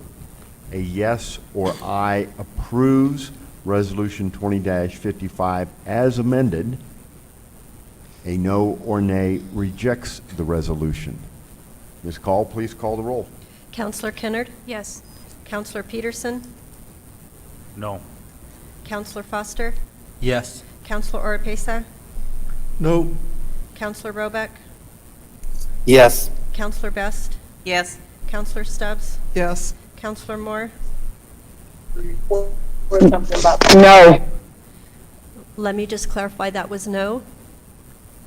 No. Thank you. That was a no. Mr. Mayor, it's a resolution. We have to have 6. Yep, I Motion understand. fails. 5-3, even though a majority voted for it, ladies and gentlemen, by statute, we are required to have a majority of the governing body, whether or not the whole governing body is present. Therefore, we have a 5-3 vote, but it fails to meet the 6 positive vote threshold. The resolution fails. Moving on to item number 16. Mr. Mayor, Counselor. can I ask a question? Since the resolution failed, is my understanding that this issue cannot be brought up for at least 6 months? Is that correct? That's correct, except if 5 counselors, at least one of whom was on the majority side, asked for it to be reconsidered. And In writing. what are we going to consider majority side on this issue? Majority is the 5, even though they failed, they are the majority vote. Okay, thank you. All right. So, moving on to item number 16, Counselor Stubbs. Thank you, Mr. Mayor. This is at the request of the Legal Committee by a vote of 4-0. I move to advertise for a public hearing on October 8th, 2020, and vote on proposed ordinance 20-10 to amend Chapter 23, the Convention Center financing. I have a motion by Counselor Stubbs and a second by Counselor Foster to authorize advertisement for a public hearing and vote on proposed ordinance 20-10. Ms. Jennings. Hi, good morning, or I'm sorry, good evening, Mayor and City Council. Normally, Mr. Parker Patterson would be here presenting, but I'm in his place. This is very similar to the presentation that I gave last month, but this one is actually in regards to our bed fee. Our convention center has a bed fee of $2.50 that's within our ordinance, and this is really just to clean up the ordinance because we have not. And the exemption on the lodging is less than 50 days. It was originally 30 days, and that was amended in 2004. So now we're just cleaning it up to actually state less than 50 days, less than 1 through 15 days. I apologize. And these monies, the $2.50 goes to the design, construction, and maintenance of the convention center. We're not changing anything of that in this proposed change. It's really just to clean up our ordinance to reflect the correct dates, which is days 1 through 15. Here's the city code that was enacted. The exemption, when it went into effect, enacted at 30 days. We never reduced it to the 15. This ordinance would decrease that back to the 15 days, which is consistent with state statute. Additionally, Parker wanted me to mention that we would also strike subsection 2, which is inapplicable. And you can kind of see it here. This would be the revision if a vendee were changing from 30 to 15 consecutive days. And then we are removing, or we would propose to remove, if the local governmental entity by ordinance exempt lodging facilities whose maximum daily room charge is less than the amount stated in the ordinance. Those are the changes that we are proposing to our current ordinance at this time. All right. Thank you. I was just going to say it went to legal committee and it did pass 4-0.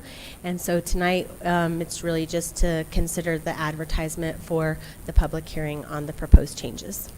All right. So this is simply to authorize advertisement for a future public hearing and vote. Any questions or comments, councilors? All right. So I will ask again for a roll call vote. A yes or aye authorizes the advertisement for a future public hearing and vote. It is not action on the ordinance itself. It's simply authorizing a future public hearing and vote at that time. A no or nay rejects that. Ms. Call, please call the roll. Counselor Kennard? Yes. Counselor Peterson? Counselor Foster? Yes. Counselor Oropesa? Yes. Counselor Roebuck? Yes. Counselor Perry? Oops, I'm sorry, he's not back on yet. Counselor Best? Yes. Counselor Stubbs? Yes. Counselor Moore? Yes. Thank you. Motion passes. All right, thank you. Moving on to item number 17. Counselor Best. I'd like to make a motion to consider the approval of advertisement for a public hearing and vote on proposed ordinance 20-11, modifying Chapter 8, camping and campgrounds of the city code. I have a motion by Counselor Best and a second by Counselor Foster to authorize for a future public hearing and vote proposed ordinance 20-11. Mr. Morris. Thank you, Mr. Mayor. This Chapter 8 and the next item are companions. They were run through primarily through, or initially through public safety for 5 months. And so these are changes that are being proposed for these two chapters. This one specifically is Chapter 8 of the City Code. It hasn't been revised in a long time, and so the idea was to go through and look and see what changes we do need. This is, as you stated, consider approval to advertise for a public hearing on this. Overall, the intent was to basically update the code because it hadn't been or even been reviewed in a number of years. The primary sections in Chapter 8 is the first one that you see down on B is that no owner or occupant of any kind can be living in a tent unless first obtaining a variance from the Planning and Zoning Commission. If you remember a year or so ago, the Rivers of Life did receive a variance from the Planning and Zoning Commission to basically be able to use tents in the back area for an overflow situation during the winter. And so this would basically codify that idea. The second section, C, in recreation vehicles, within the city, subject, you can't live in these outside of the approved districts. This code is already located in the zoning code, so this is a reference to an existing section back into this one. And you see the additional statements. Recreational vehicles would have to be moved within 24 hours notice of violations, and sleeping on public benches, sidewalks, bus stops, and misuse of public property is prohibited. The last one, and it's different from what you have here because the change didn't take. This is the one that says that it would be unlawful for any person to camp within the city, and then we modified including inside all flood control or drainage areas unless he camps, and we checked on the he camps, within a campground which has been issued a business registration by the city. The intent is there are places that shouldn't be used for camping, given the danger, given their use, and this is specifically for the water bodies. And this item did go through public safety, which recommended 3-1 for approval. Legal heard this on August 27th and recommended approval by a vote of 3-0. And again, this is to consider approval to advertise for a public hearing on this ordinance. Stand for any questions. All right, I have a number of individuals who have requested to speak on item number 17. What I'm going to attempt to do here is go with the online people first while we get the ones that are physically present into the room.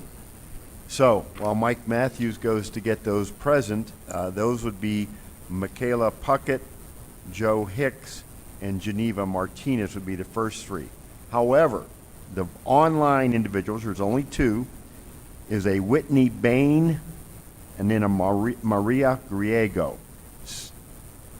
I've only got two here. on item 17? So, can we get Whitney Bain? Hello, thank you so much. Please don't, ma'am, wait, as just a- one second. Go ahead and state your name, your address, and you will have 3 minutes. Okay, I'm sorry, I should have said that All right. first. Go ahead. My name is Whitney Bain. I live at 1201 Baylor Avenue. And I'm sorry, what was the third thing? Yeah, just go ahead, you've got 3 minutes. As a teacher, at this time more than ever, I'm concerned knowing that Roswell has so many people who are experiencing or are on the verge of experiencing homelessness. These people include single parents, students, whole families, and individuals who, through no fault of their own, have lost income and can no longer afford to pay their rent or mortgage, or their landlords have chosen to sell their rent houses, or any other number of circumstances that could happen to any of us. Our current shelters do not have the capacity or funding to help the amount of homeless people we currently have, let alone the inevitable rising numbers of homeless people we will have. And taking away the only means for some of these people is fundamentally wrong. Homeless are not all criminals. Homelessness is not a crime. These people are our friends, family, students, and neighbors. And our city should be looking for ways to help these people rather than turning our backs on them. Thank you so much. All right, thank you. Next up, Maria Griego online. Ms. Griego, please state your name, your address, and you will have 3 minutes.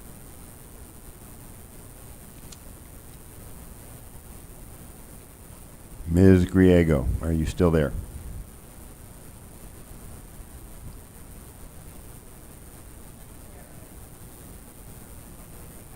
You need to unmute. All right, I have her green now. Hello? We're not getting anything. All right, we can come back to her if we get that worked out. We will now go to the people present. I have a Michaela Puckett Robertson. And please come forward, state your name and your address, and you will have 3 minutes.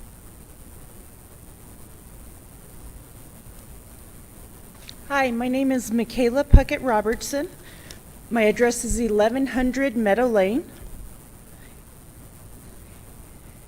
In 2018, the city evicted homeless people from the same area that they're wanting to evict people now.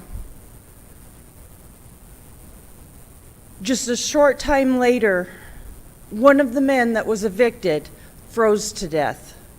Has the city learned nothing?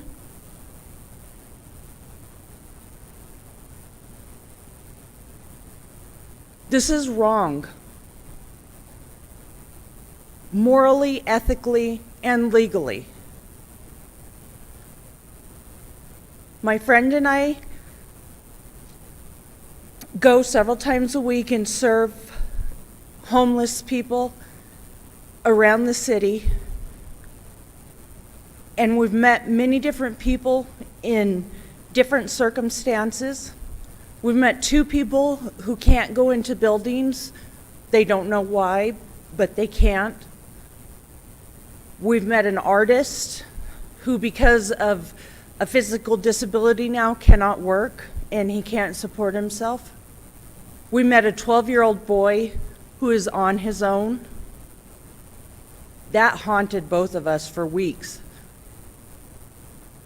These people are not dirty secrets that the city can just hide. Thank you, that's all I have to say. All right, thank you. I have next up is Joe Hicks, followed by Geneva Martinez, and then Matt Klipstein.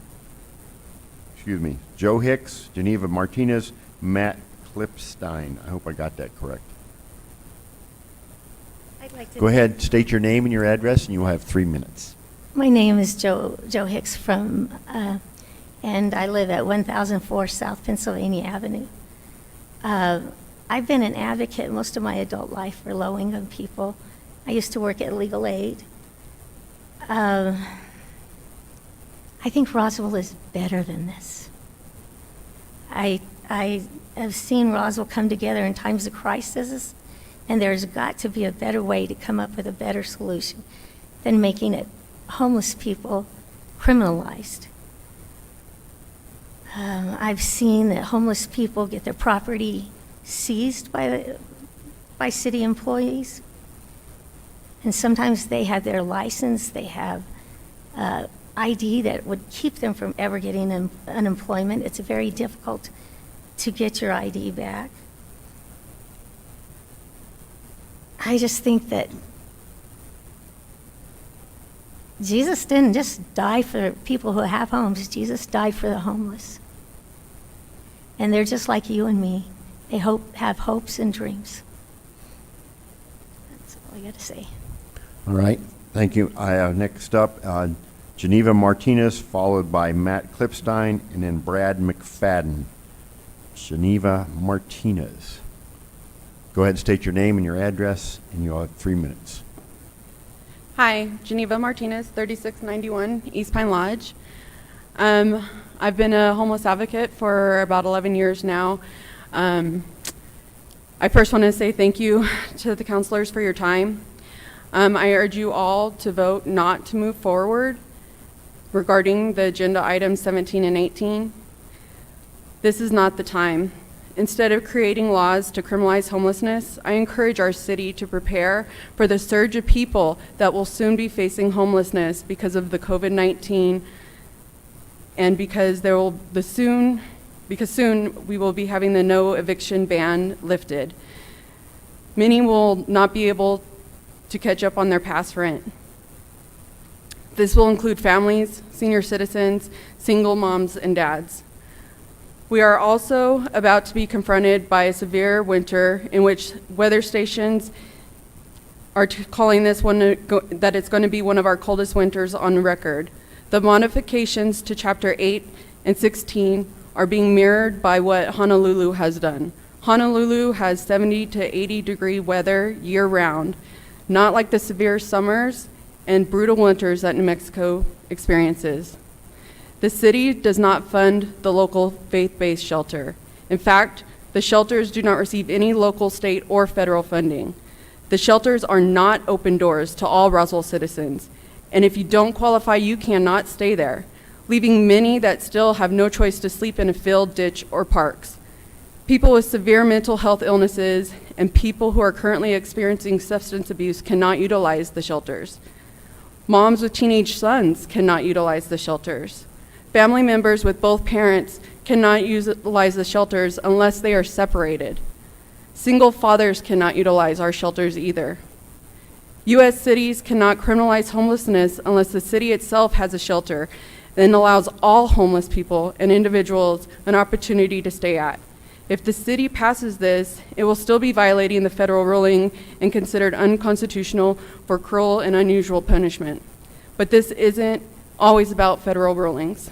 This is about what's doing right versus wrong. If the city wants to move forward to create laws to criminalize people that are experiencing homelessness, then the city should first and foremost find a designated area for all people experiencing homelessness, if that be a campground or another shelter within our city limits. Thank you for your time, and God bless. All right, thank you. I have Matt Klipstein and then Brad McFadden. Go ahead and state your name, your address, and you will have 3 minutes. Okay, thank you, sir. Good evening. My name is Matthew Klipstein, and I live at 3221 North Richardson Avenue. Before I start, I want to say thank you to the council for your time. Everything that I say here tonight is with respect and with good intent as we discuss solutions to what I know is a very complex problem. As I've said, I live over on North Richardson Avenue, which is just south of the dry Berindo riverbed, where a lot of the folks that will be affected by this ordinance live. I see them daily as I walk down to the corner store. They'll be passing me. There's one lady in particular that I've become friendly with. We say hello, and she goes on about her way. I've never seen her bother anybody. And it's because of her that I'm here tonight, because I'm concerned about what this ordinance will do to somebody that I see during my normal week. I understand some of the concerns involved. I know that there are health and sanitation concerns as well as crime. But I would ask the council not to pass a sweeping ordinance directed at a very vulnerable group of people when some of these things should be and can be addressed on an individual basis as they occur. I would like to urge the council to forego passing this proposal until we can come up with a more humanitarian way to address the issue. We need to take care of all the people here in Roswell, especially those who are struggling. I don't believe this ordinance aligns with the values of the city or its citizens, and that's why I'm here tonight. In talking about those values, I'd like to read a scripture from Matthew chapter 25, verse 40, and that says, "And the king shall answer and say unto them, Verily I say unto you, inasmuch as ye have done it unto one of the least of these my brethren, ye have done it unto me."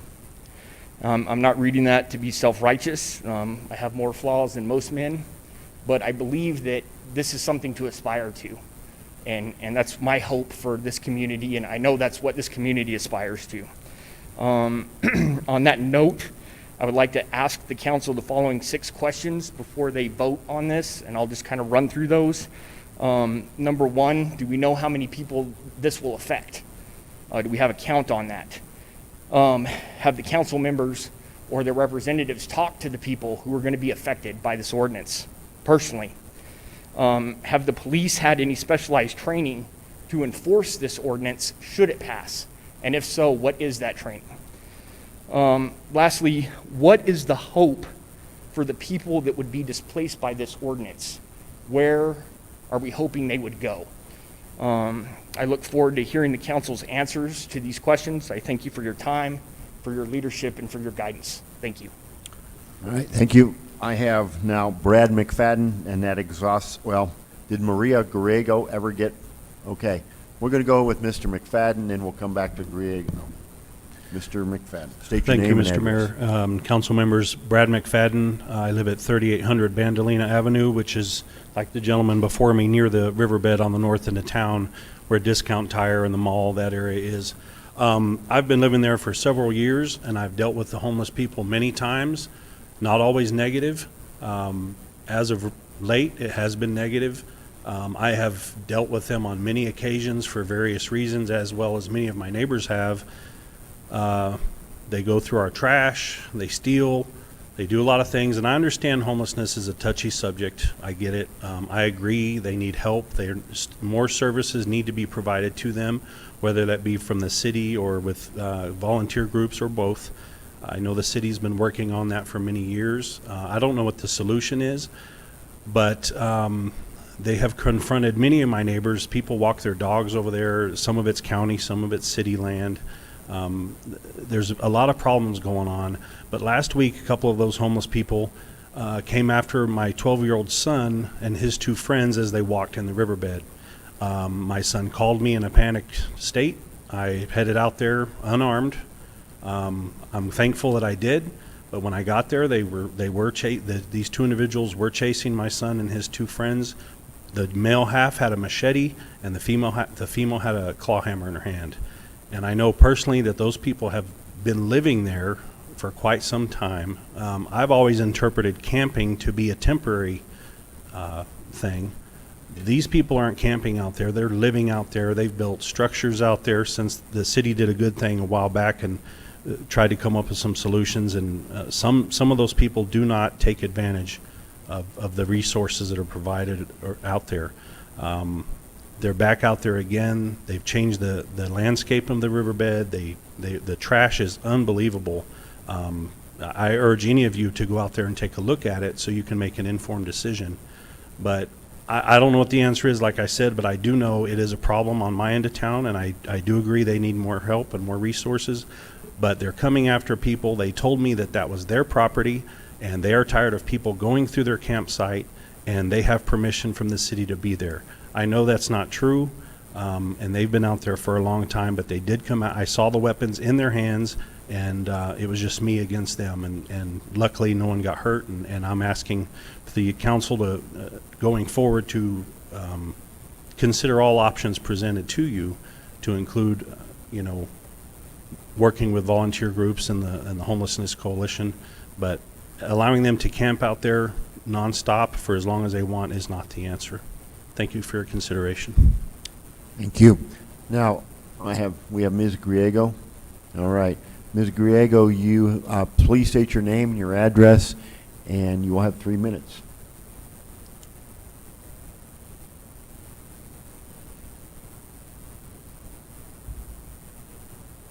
Okay, we're not getting any. I'm sorry? Okay.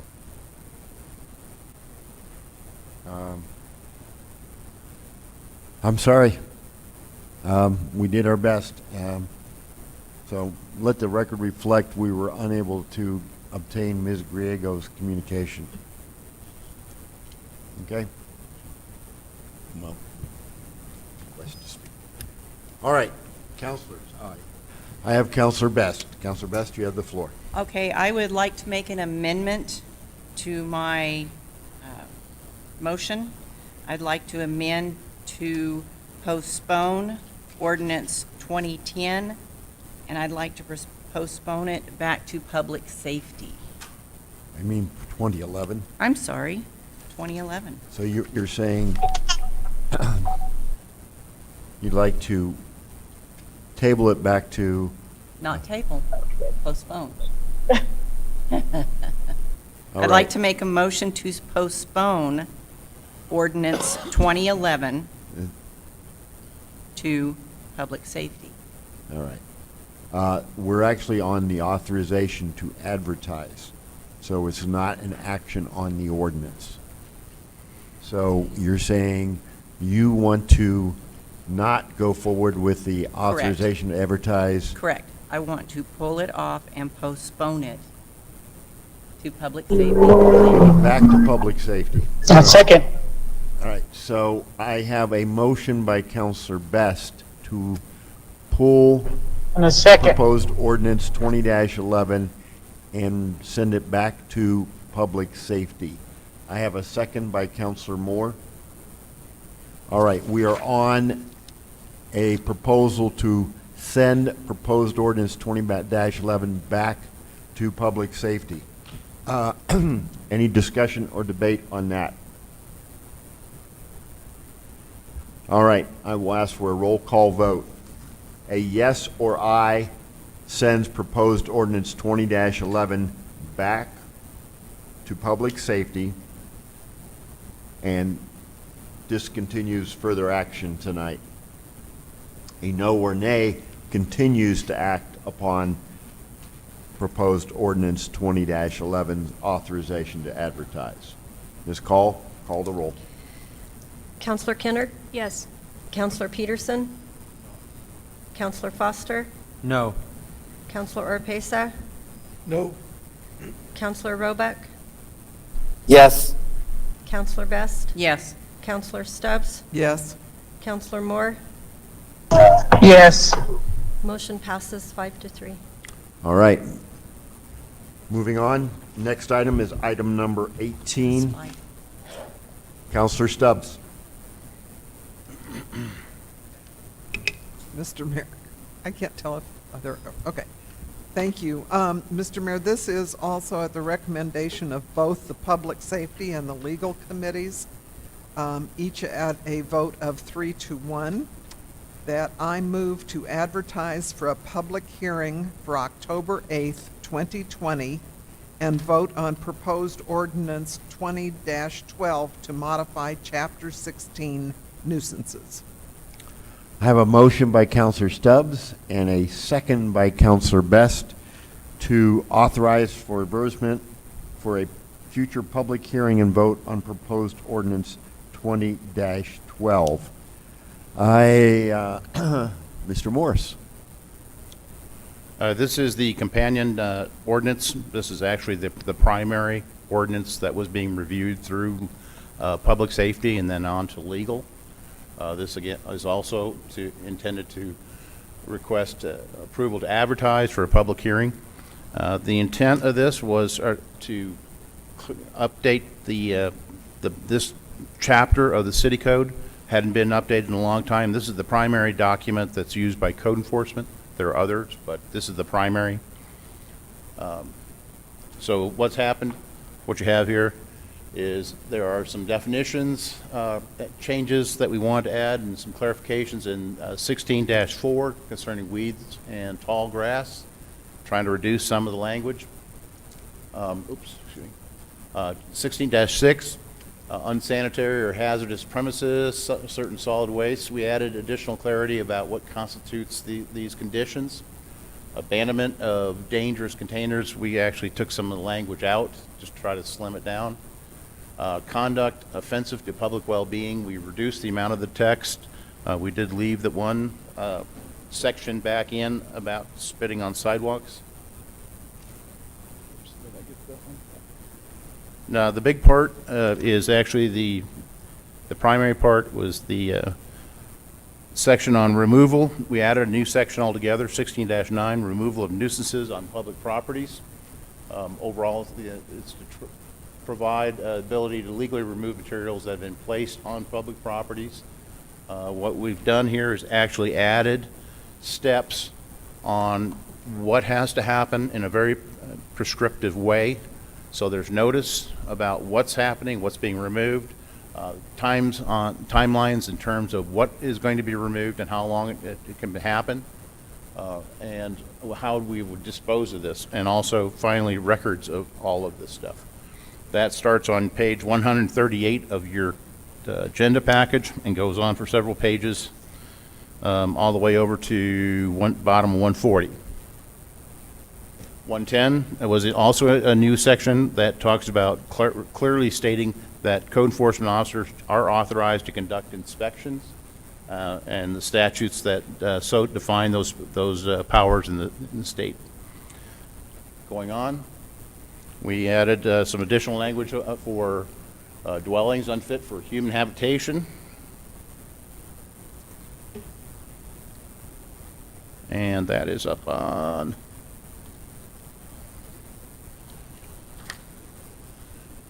uh, 613, which is on page 147. And what it is basically, the next couple of pages, you see a lot of different colors. Basically, it's changing who is responsible for what step. It's those, when this was written, different people, different titles did different things, where this is to reflect modern, what we're doing now. The big one on Article 3 is after discussion, it was proposed that operable vehicles, the definition of operable vehicles be modified. And the modification was to add criteria that cars, not only do they have to be functionally able to start and turn and go forward and backward and so on, but actually be licensed and insured as a truly operable car working in the right-of-way. This provision was recommended for approval by the Public Safety Committee and recommended for deletion by the Legal Committee. So that's where we're at on that one. The other thing that we put into that section, there's a concern about vehicles. We have areas of town where there's a lot of trucks and cars, and they're parking everywhere, but they're also parking like bumper to bumper in front of the car, people's houses, out in the streets. And so it's hard in a lot of neighborhoods to see where the driveways are. Where are they stopping and starting? People pulling out don't have visibility like they do because they've got cars in their way as they're pulling out.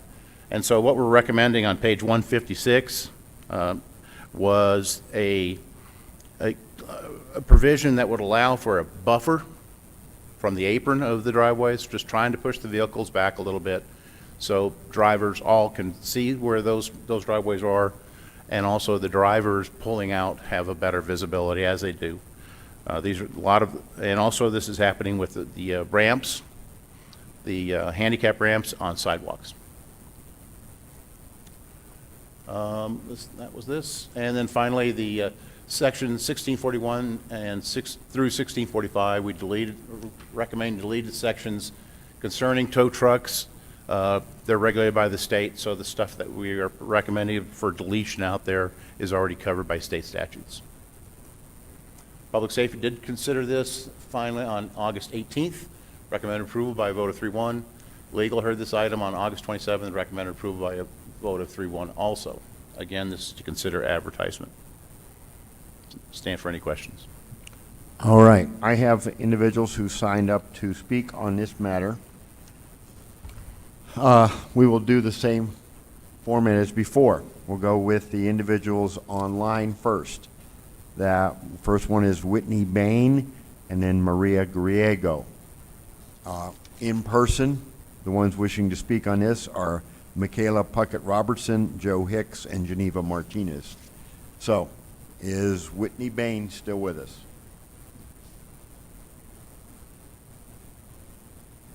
No, she's not. Okay, Maria Griego. She's Okay. still there, but we can try again if you'd like. Okay, so let the record reflect, Ms. Bain dropped off, even though she'd signed up to speak on this one. All right, well, let's see if we have any of the individuals in the other room.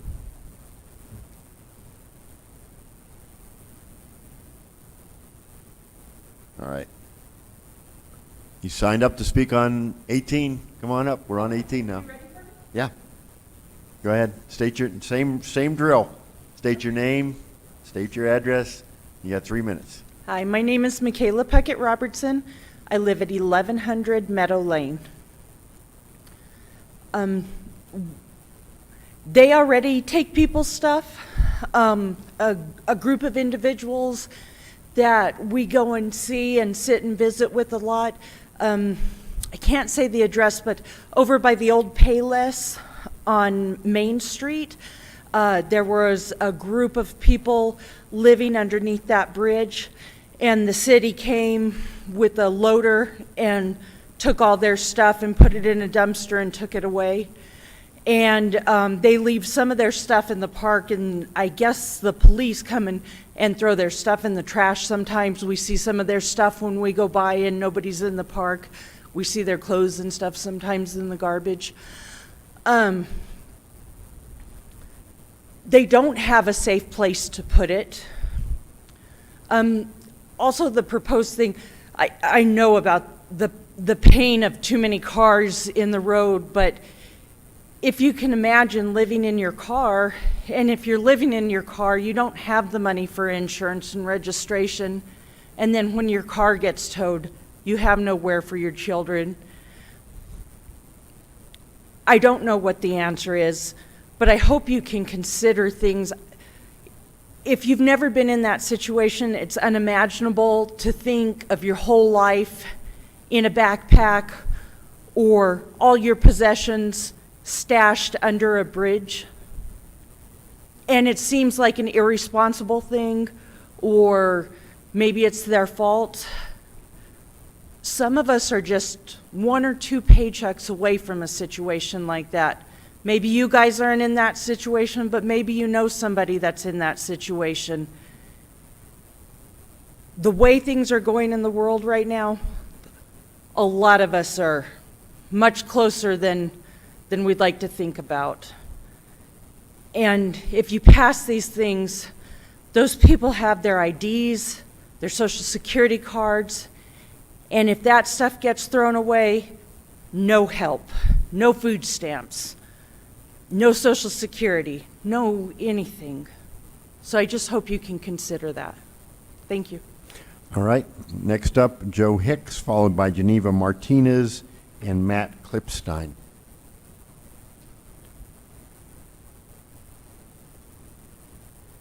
Go ahead, same as before. State your name, address, and 3 minutes. Yes, my name is Joe Hicks, and I live at 1004 South Pennsylvania. I'd like to reiterate what Michaela said, because I've worked with people who have lost their ID, and it's very hard with the laws, the new laws, at the DMV to get it.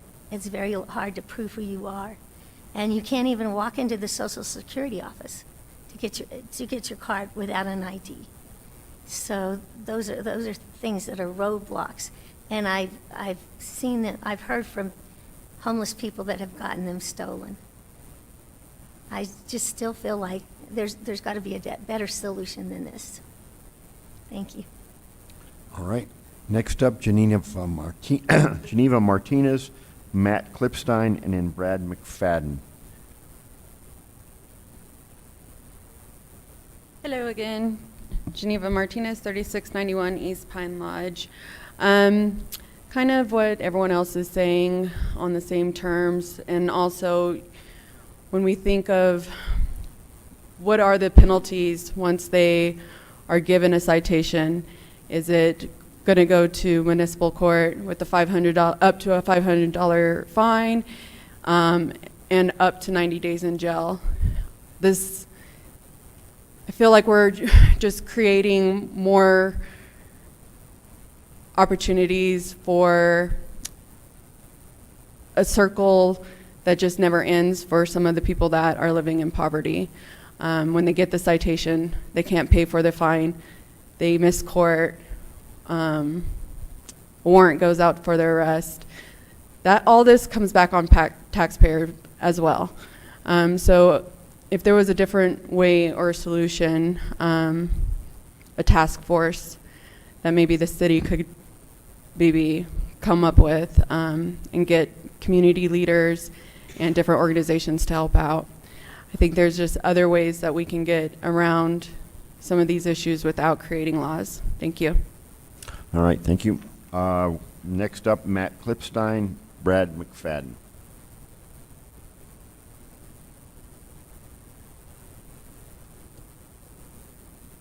Good evening again. My name is Matthew Klipstein. I live at 3221 North Richardson Avenue here in Roswell.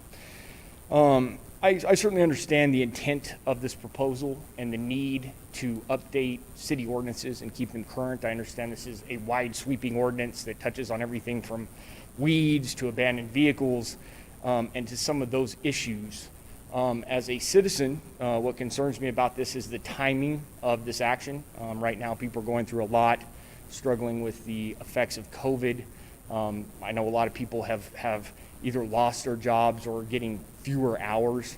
We've been very lucky in Roswell to have missed some of that, but I would ask the council, given the things that are happening and the struggles that some people are facing, to consider that and to postpone this proposal until we can kind of see where we're at later down the road. Again, I'm a reasonable man. I understand the need to look at these things and to update them. I'm particularly concerned on some of the ordinances concerning property, and how they're even being considered. I know that it's listed under nuisances, and to some people, these things may be nuisances. To others, it may be everything that they own, and it may be the only comforts that they have. And I would ask the council to consider that as well before moving forward. Thank you. All right, thank you. Brad McFadden. Mr. McFadden has left. All right. Counselor Stubbs, did you want to make a motion?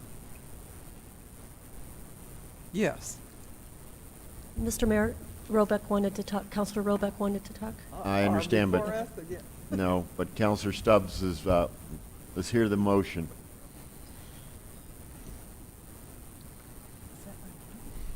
I made No. What are we going to do with this? Okay. Mr. Mayor, considering the things we've heard and my concern about the ability to really read what the changes have been to this ordinance, I'm going to move to amend the motion and postpone ordinance 20-12 and take it back to legal committee for some consolidation and rethinking. All right, I have a motion to Oh, public safety, I'm sorry. send to this matter public back to safety. public safety for Yes. further action. Do I have a second for that? I have Counselor by Counselor Best. So we have a motion to send back to public safety for further discussion.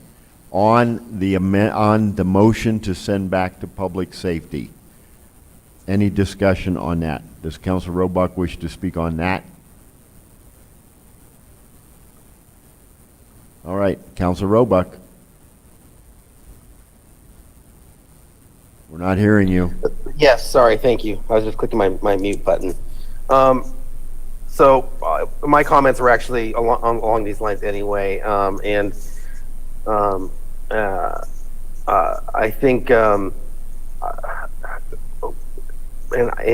Joe, I'll address this to you because I don't know exactly who to address it to. So, but good thing we have a city manager that kind of can be that center point. And since I'm not supposed to chastise my counselors, my fellow counselors by rule, this, and I think we talked about this last meeting or commented on it, but we cannot take this big of a bite on stuff.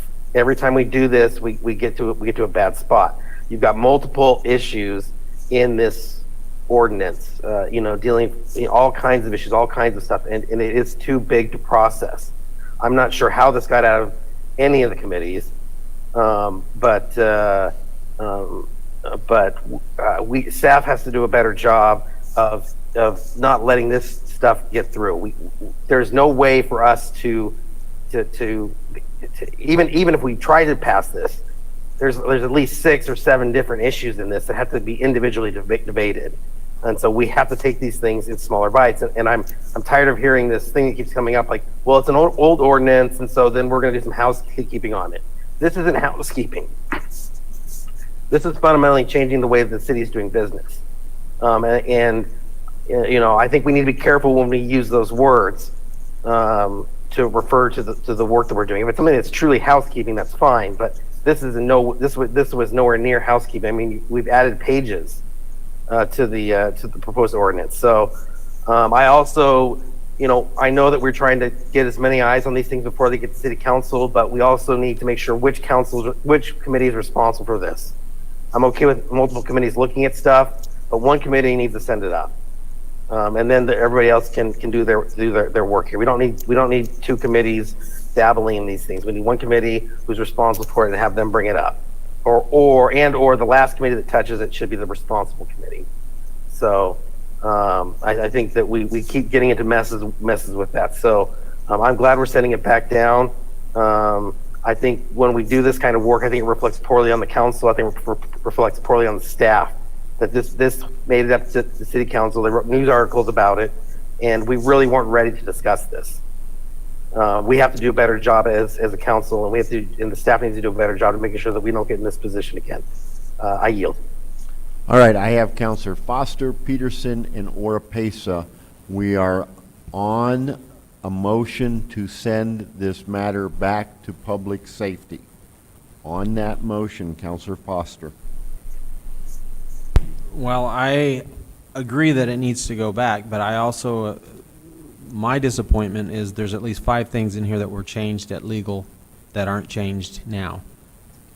And that's part of the whole problem that I have. And there was way too much in this, but we did change at least 5 things that I see still in effect here. I also see wording that doesn't make sense for an ordinance. The next item I wanted to talk about is, I do think it's very clear that, and I appreciate the people who came and spoke on this, but they also have to realize that we have people illegally camping on city property in a flood zone that I have seen flooded, and now who's going to be liable if we do not remove those people from that in a flood? Now it's going to come back and it's going to be the city's fault because we didn't move them out of a flood zone. And so, and we have removed them at one point and now they've moved back. And so that is the issue, that one of the true issue of it. And it's a shame. This does take care of some of that, but since we decided to take a huge bite of this apple and didn't actually, we can't deal with it right now, it has to go back to committee. But truly, and I'll address it to Joe, there's 5 things I know, and there's probably more than that, that we said it needs to change that didn't get changed. And that gets to that point where I was going to vote no because I couldn't vote yes for it. I yield. I have Counselor Peterson and then Oropesa. That eliminates my list. Counselor Peterson, you have the floor. Thank you, Mayor.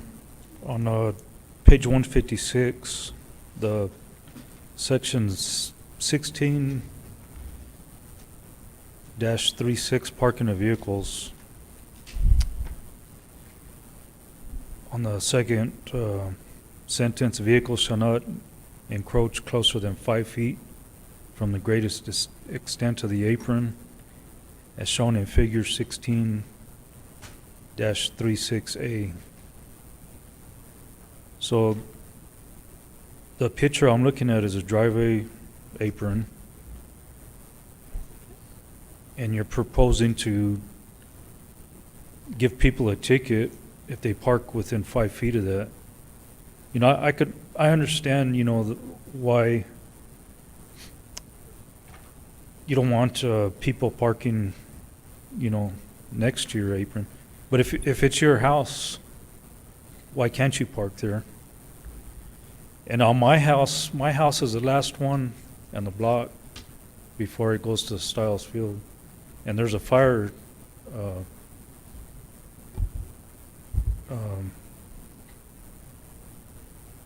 plug right there, fire hydrant. And you can't park 15 feet away from that. So if this is passed, I might have 2 feet in front of my house where I can legally park. Or the cops will give me tickets. The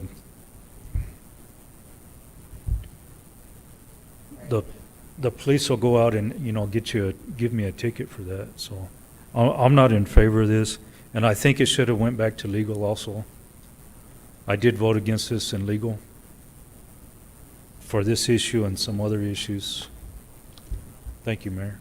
All right, I have Counselor Oropesa and then Counselor Stubbs. Counselor Oropesa and then Counselor Roebuck after Counselor Stubbs. Counselor Oropesa, you have the floor. Thank you, Mr. Mayor. I agree with the comments that have been made concerning this. The one that I'm concerned with is the noise ordinance in this section, and I think it does have to go back, whether it goes to legal and public safety. I guess we can determine that. But I want to see if the noise ordinance can be addressed specifically with the dragsters, the car races, the alien,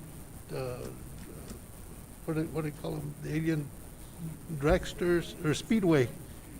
Yeah, and I know I've had a lot of conversations with Joe concerning that, and I don't know whether this would be the time to address it or not, or because it does address it to some degree, but not entirely, because it does allow racing is considered a sporting event. However, I don't think that the consideration as far as the loudness of the noise in the neighborhood was even taken into consideration. So for that reason, I think it does have to go back, and hopefully we can look at the issue of that situation. Thank you. All right, thank you. I have Counselor Stubbs and then Counselor Roebuck. Counselor Stubbs, you have the floor. Thank you, Mr. Mayor. I think I'd like to clarify my amendment as sending it back to public safety. The primary reason I'm doing that is because the departments that will be answering to this ordinance, is that the way to put it, are represented at public safety, and I think that would expedite a lot of our concerns that we're talking about here with those folks present. So that's why it went to public safety. I'm going to say again that according to our city code, ordinance are supposed to go through legal before they come to us anyway. So I'm not sure how we'll handle that. Let's see what happens at public safety, I'm going to think. Okay. So that's why I sent it there. Thank you. I have Counselor Roebuck. Counselor Roebuck, you have the floor. Thank you, Mayor. And Councilor Stubbs, thank you. I wasn't aware of that in the ordinance, that ordinances had to go through legal. I appreciate that clarification. I just wanted to ask a question for Joe. Joe, currently, and I think I know the answer, but I want to make sure that I'm right, and that and I also love putting you in the hot seat every once in a while. Currently, if you felt that if there was a safety or liability issue that you felt was a crisis or urgent, do you feel like that the city has the power to move people off city property? Yeah, Mayor, Councilor, yes, I believe we do. In fact, that is the approach that we took 2 years ago when we went through with that. And I think Councilor Foster said it well, that there are certain areas within the town that should not be utilized for any type of habitation, and a riverbed is one of them. And so I believe that we can utilize the laws and the rules to that level to make sure that everybody's health and safety is taken care of at this time. I think taking it back and working on this a little bit more is correct. Okay, and that's what I thought. I just wanted to make sure, so there is, and really there's no urgency then from staff side to get this, that you're trying to get something done that you can't get done without it. That is correct. Okay, that's what I wanted to know. Thank you, I yield. All right, at this time I have no one listed on my request to speak. We're on a motion to remove from the agenda and send this matter to public safety for further action.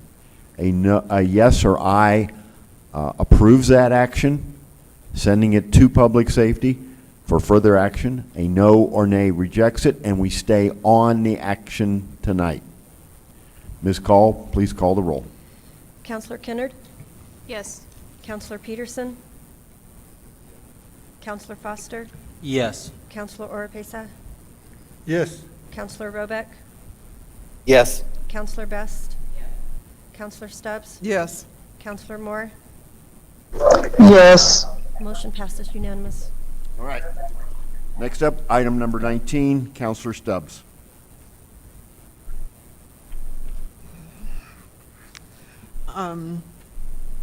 This is at the recommendation of Mayor Kentai that I move to approve Justin Jones for to fulfill the unexpired term of position 3 on the Occupancy Tax Board.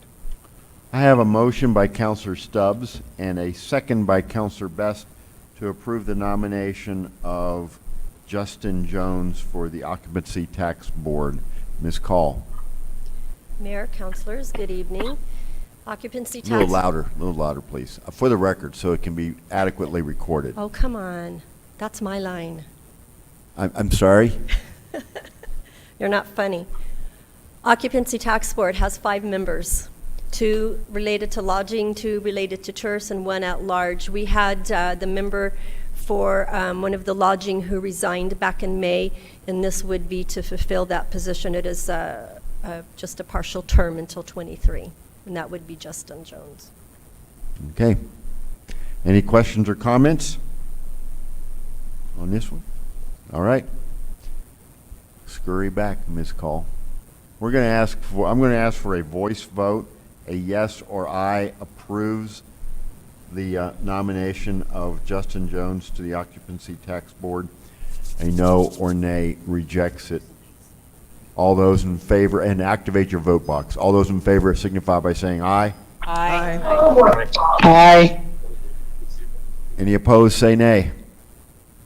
Hearing none, seeing none, passes 8-0. All right, next up, item number 20. I'm going to ask Counselor Kennard to fill in for Counselor Perry. Sorry. I would like to move to approve the recommendation of a change order to the North Garden Bridge project in the amount of $228,000, $298.99 to extend project limits.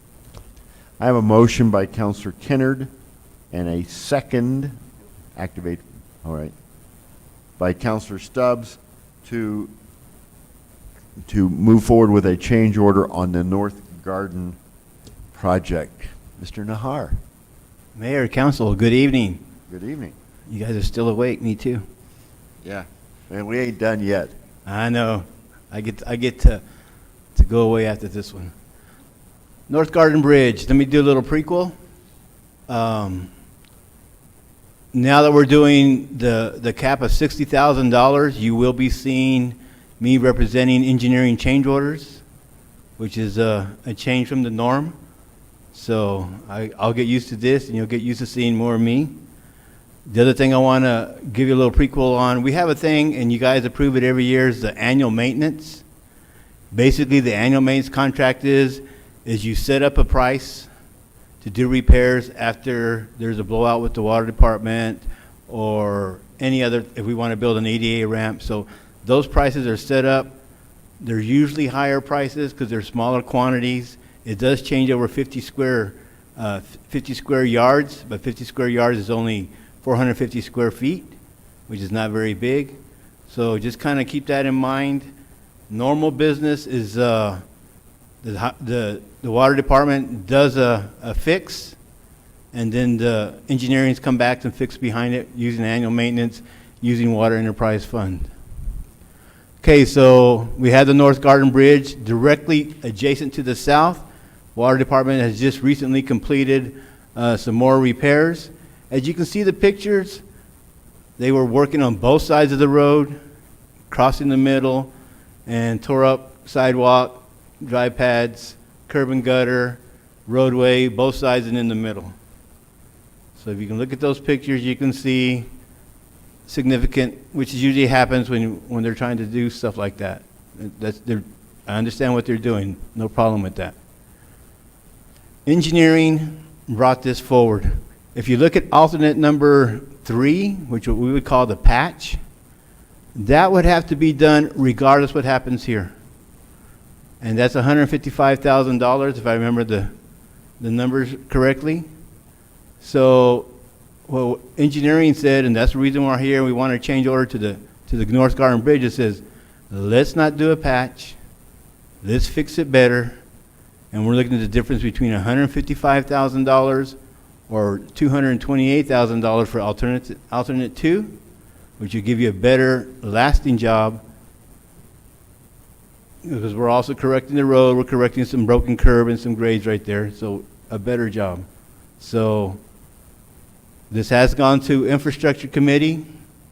It was voted on 3-0.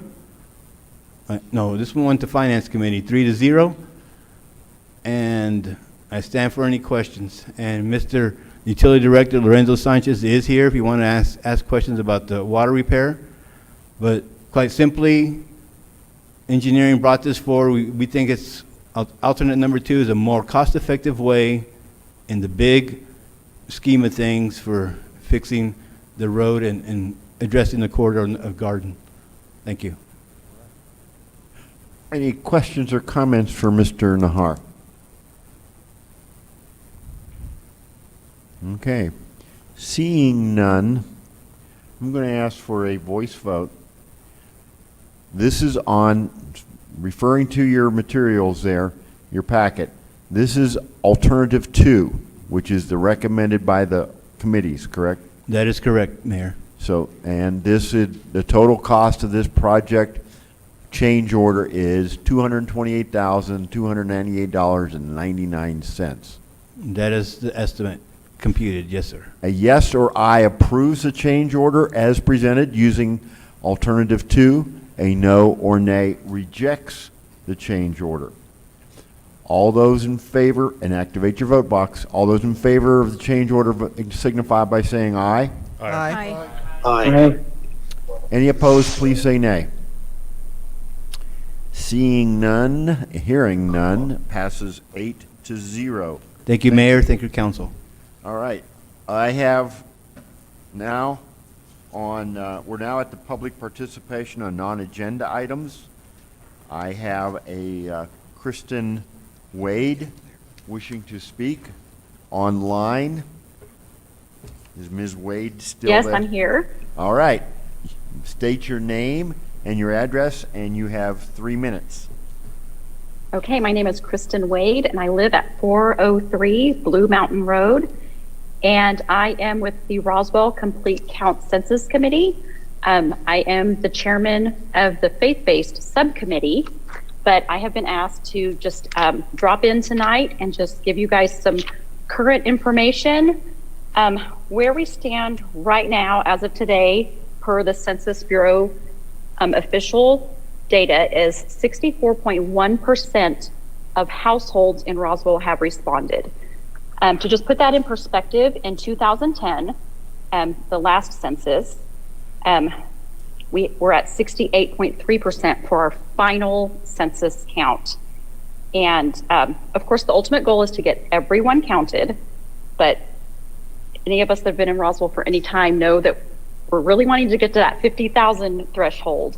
And in 2010, we missed that by 1,634 people. We had 48,366 residents counted in the city. So we were just right there. So our goal this time is obviously to get everyone counted, but we know we have 50,000.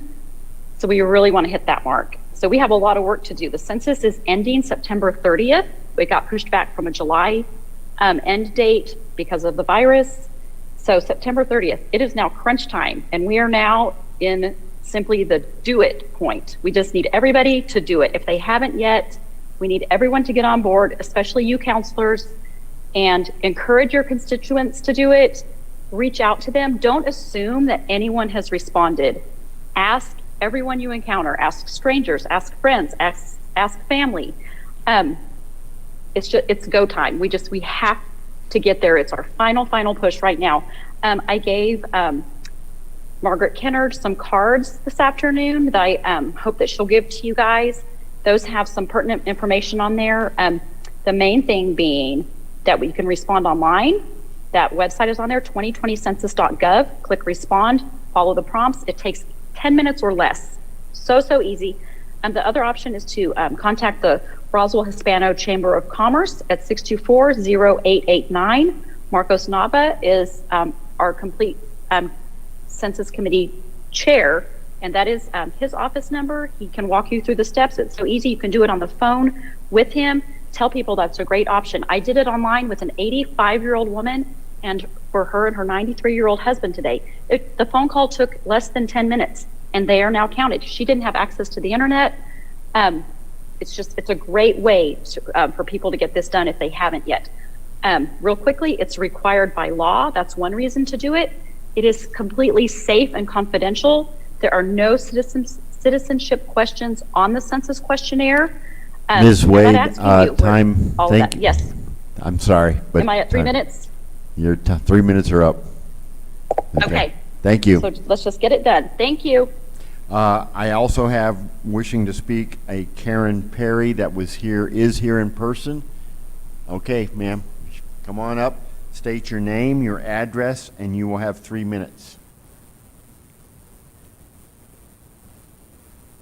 My name is Karen Perry. I live at Use the microphone, please. It records better. Thank you. My name is Karen Perry. I live at 317 North Sherrill Lane in North Springs. I own Hecate's Cave Metaphysical Gift Shop at 204 North Main. And I'm here representing several downtown businesses tonight concerning the UFO Festival. We want the council to recognize that many of the businesses will not support the festival if it is moved from the downtown area. So you will lose our cooperation and any support, including Galacticon. However, we support the idea of bringing in a management firm that specializes in producing high-level festivals that can give us a multi-tiered, multi-layered festival that will satisfy not only the tourists, but get residents involved as well, and will open up Roswell for people that might not get to see other areas. So not just include the downtown area, include downtown, West parking lot is what was recently discussed later, back last year in the fall. Move it out, have events at the mall, have new events that haven't even occurred. And I know that Stephanie Marvine has some good ideas. I hope you listen to her. We're scheduled to visit with her tomorrow. She's calling me tomorrow, and we're going to be taking this to further consideration about what the downtown area can help you do. Main Street, unfortunately, has outgrown the caliber of this kind of festival. The city doesn't have the people or the manpower to put this kind of festival on anymore because it's grown to a magnitude that it's now a national event. And we have to take into consideration that the UFO Festival the UFO Museum is in the top 5 major tourist sites for New Mexico, according to New Mexico Magazine. So when we start to think about that, when we start to think about a lot of the income that comes into this town is from the tour industry, and you've got a lot of downtown businesses suffering because of COVID-19 and the closures that they had to suffer. Still trying to catch up on rent with their landlords, still trying to catch up on revenue that was lost during that time period. We count on that festival to an extent to where many of these businesses make their income for the year during that short period of time. So, one, don't take it away from downtown. Yes, sir. That's 3 minutes. Thank you. Thank you. Appreciate your time. All right, next up is item number 21. Counselor Stubbs. Thank you, Mr. Mayor. I move that council go into closed session pursuant to NMSA 1978, Chapter 1015, 1H8, to discuss the purchase, acquisition, or disposal of real property or water rights relating to the potential lease of land at the Roswell Air Center. We have a motion by Counselor Stubbs and a second by Counselor Kennard to go into closed session. Any discussion or debate on this motion? This is a roll call vote, if I remember correctly, Ms. Call. Yes. A yes or aye takes us into closed session. A no or nay keeps us in open session. Ms. Call, please call the roll. Counselor Kennard? Yes. Counselor Peterson? No. Counselor Foster? Yes. Counselor Oropesa? No. Counselor Roebuck? Yes. Counselor Best? Yes. Counselor Stubbs? Yes. Counselor Moore? No. Motion passes. All right, we will be going into closed session. Mr. Mayor, Counselor? just for clarification, since we don't have, we've got, what, 5 present? Are they going to be, the ones that are not here, are they going to be able to participate in closed session? No, we do not people do not participate in closed session remotely. So, but they were able to vote to go to closed session, though? That's right. Okay, thank you. All right. My watch, my time right now is 8:57. We will meet back in there at 9:10. 9:10 in closed session. We are in recess.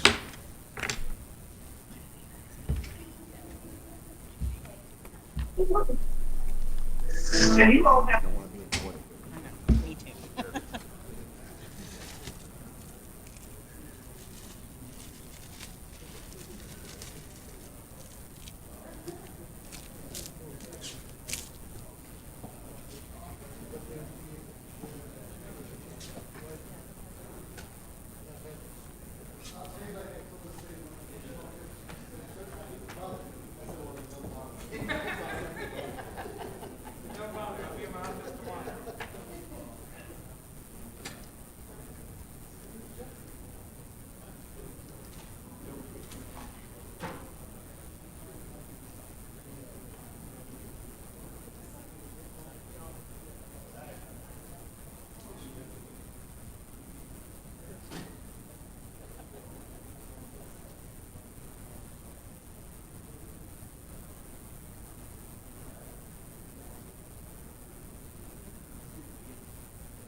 always been one of those things.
can't please everybody. And Ronald All Myers. right, where are we at? Ronald Myers, first thing he said to me, he said, don't let them use you. As soon as you get there, I'm That calling was on the you. first thing he said. Don't let them use you. He said, it doesn't matter who it is. Don't let them use you. All right. It's 9:50 and we're back in session. Counselor Stubbs. Okay.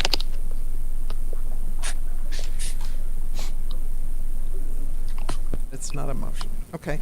Mr. Mayor, for the record, council is back in open session at, what time did we say? 9:50 PM. We had a closed session pursuant to NMSA 1978, Chapter 1015, 1H8, to discuss the purpose, acquisition, or disposal of real property or water rights relating to potential lease of land at the Roswell Air Center. No action was taken and no votes were cast. All right, thank you. Let the record reflect that Counselors Roebuck and Perry are joining us by GoToMeeting. Is Counselor Moore still with us? Counselor Moore is not. All right, so we are back in open session. We have 6 present and 2 on GoToMeeting. All right. Next up is item number 22, Counselor Stubbs. Thank you, Mr. Mayor. At this time, I'd like to move to postpone action on the real estate purchase agreement with Ergon Asphalt and Emulsions, Inc., and refer this back to the city manager for further consideration. I have a motion by Counselor Stubbs to return the real estate purchase agreement to the city manager for further action. Do I have a second? I have a second by Foster. Can you activate your boxes? There it is. All right. All right. This is the motion before us. Mr. Deb, you want to talk about this a little bit before we do a little Certainly, vote? Mayor. Mayor, City Council, thank you. In our discussions, I discovered that there may be a couple additional terms to add to this purchase agreement.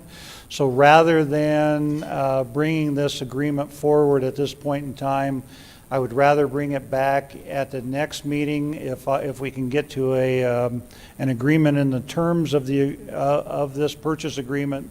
The reason that this item is the first one on there is based upon the purchase agreement has language that is within the ordinance that you're going to consider tonight for first reading as well.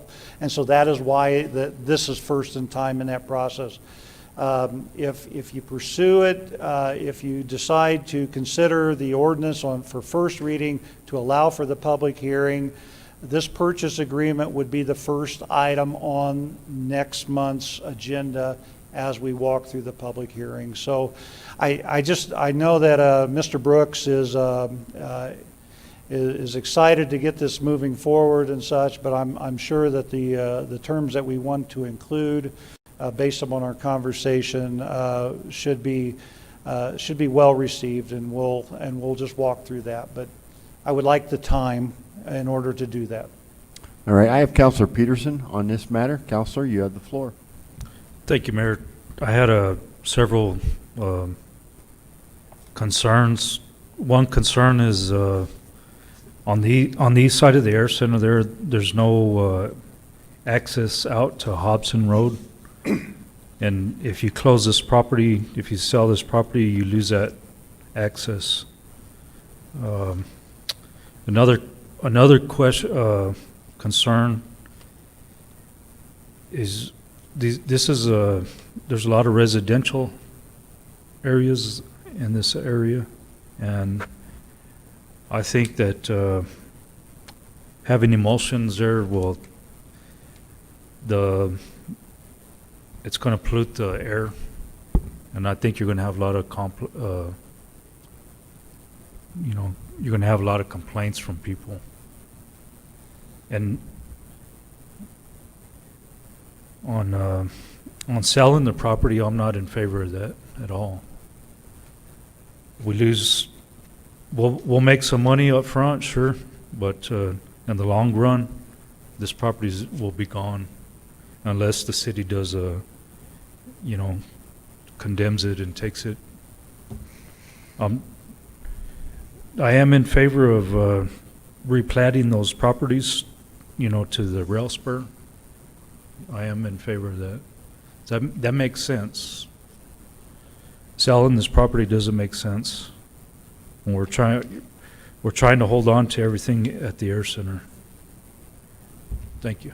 Thank you, Counselor. Anyone else wishing to speak on this matter? If not, at this point, I'll ask for a roll call vote on the motion to send the real estate purchase agreement back to the city manager for additional negotiations and to bring it forward at the appropriate time. A yes or aye approves that further negotiation by the city manager. A no or nay rejects it. Ms. Call, please call the roll. Counselor Kennard? Yes. Counselor Peterson? No. Counselor Foster? Yes. Counselor Oropesa? No.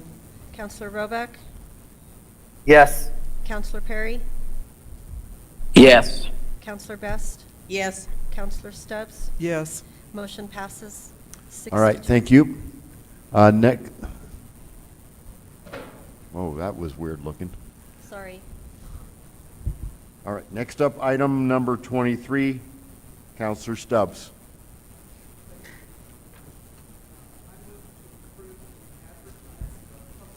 Counselor Hear me. Stubbs, would you I'm turn? sorry. Thank you. I'm talking to myself over here.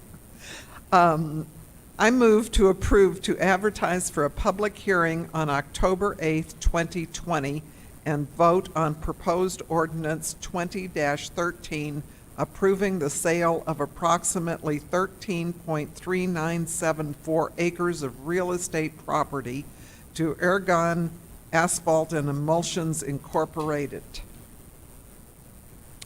I have a motion by Counselor Stubbs and a second by Counselor Foster to authorize the advertisement for a public hearing and vote on a proposed ordinance 20-13, approving the sale of 13.3974 acres of real property to Ergon Asphalt and Emulsions. Any discussion? Oh, Mr. Neff, I'm sorry. All right. You jumped it. I have discussion. I'll keep it brief because I didn't create the slides. Mayor, City Council, proposed ordinance 2013 approving the Aragon sale. Pursuant to the state law, we are required, the sale of the property is subject to passage by ordinance of the governing body. Section 3-54-1 requires an appraisal of the land. If the price is less than the appraised value, then we provide written justification of additional benefits that are received of that property. Section 3-54-1 permits for the permit calling for a referendum election. So this will have a 45-day window that if you were to approve this ordinance in the next 30 days, then there would be a 45-day period that the public could refer this to a special election. And then if the petition is filed, it requires a majority of the votes cast for the approve the sale. So that's the legal language that kind of goes with any time that you're selling property. This one here, ordinance 20-13, would approve the sale of the land at RAC to Aragon Asphalt Emulsions Incorporated. The terms and conditions of sale will be set forth in the real estate purchase agreement. And the cost justification, we'll have that letter introduced as a record from Aragon for that cost justification. We do have 2 appraisals done on the property, and they're close, but they're not equal in value. So we're going to this justification will help solidify based upon those 2 appraisals.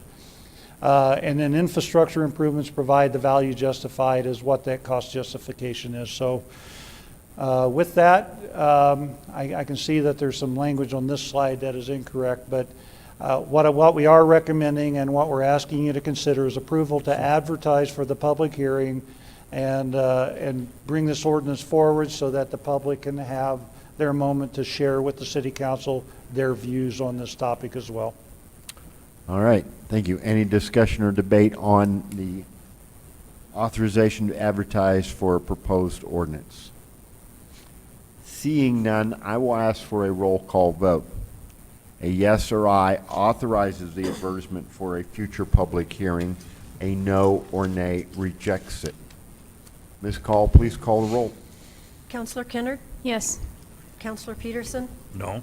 Counselor Foster? Yes. Counselor Oropesa? No. Counselor Roback? Yes. Counselor Perry? Yes. Counselor Best? Yes. Counselor Stubbs? Yes. Motion passes 6-2. All right, thank you very much. Next item up is the city manager report. All right. Ta-da. Mayor, City Council, I'll keep this brief. One of the things that I want to bring you up to date on is some of the activity that we have in the convention center. Beginning very shortly here, we will be having a child care center located in the building. This is an acceptable use, essential service and such, and so they'll be taking up residence in the rooms behind us here. And that's why you can see all the ballards and all the additional stuff. As of today, we received approval to run that child care in here. I do not remember the name of the company. It is a local firm that is coming in here. So hopefully they have openings for our employees, kids, and children, and all of that. So that'll be coming in there. We are in conversations with the court system in order to do jury selection or jury processes within the building as well too. They would be at the other end of the building. So and again, it's an essential service that meets all the conditions of as long as we're COVID safe. So really, I think that this has been a culmination of the last 2 or 3 months, and I know some of you have expressed your ideas about how to utilize the space. So along with the city meetings and along with that, we're coming into a suspended service of the convention center as it stood, but we have found other uses for the space during this time that makes this building of value to the community. And so just wanted to make sure you were aware of where we were at with that. We're hoping to finalize some more of those pieces with that, and I'll keep you abreast of that. But other than that, thank you for your time, and thank you all for all the work. I know it gets sometimes contentious, but I'll tell you that we do a good job of listening to everybody and trying to make the best determination at any point in time. So again, just thank you for your time for that. All right. Anything else, counselors? If not, time now is 10:03. We are adjourned.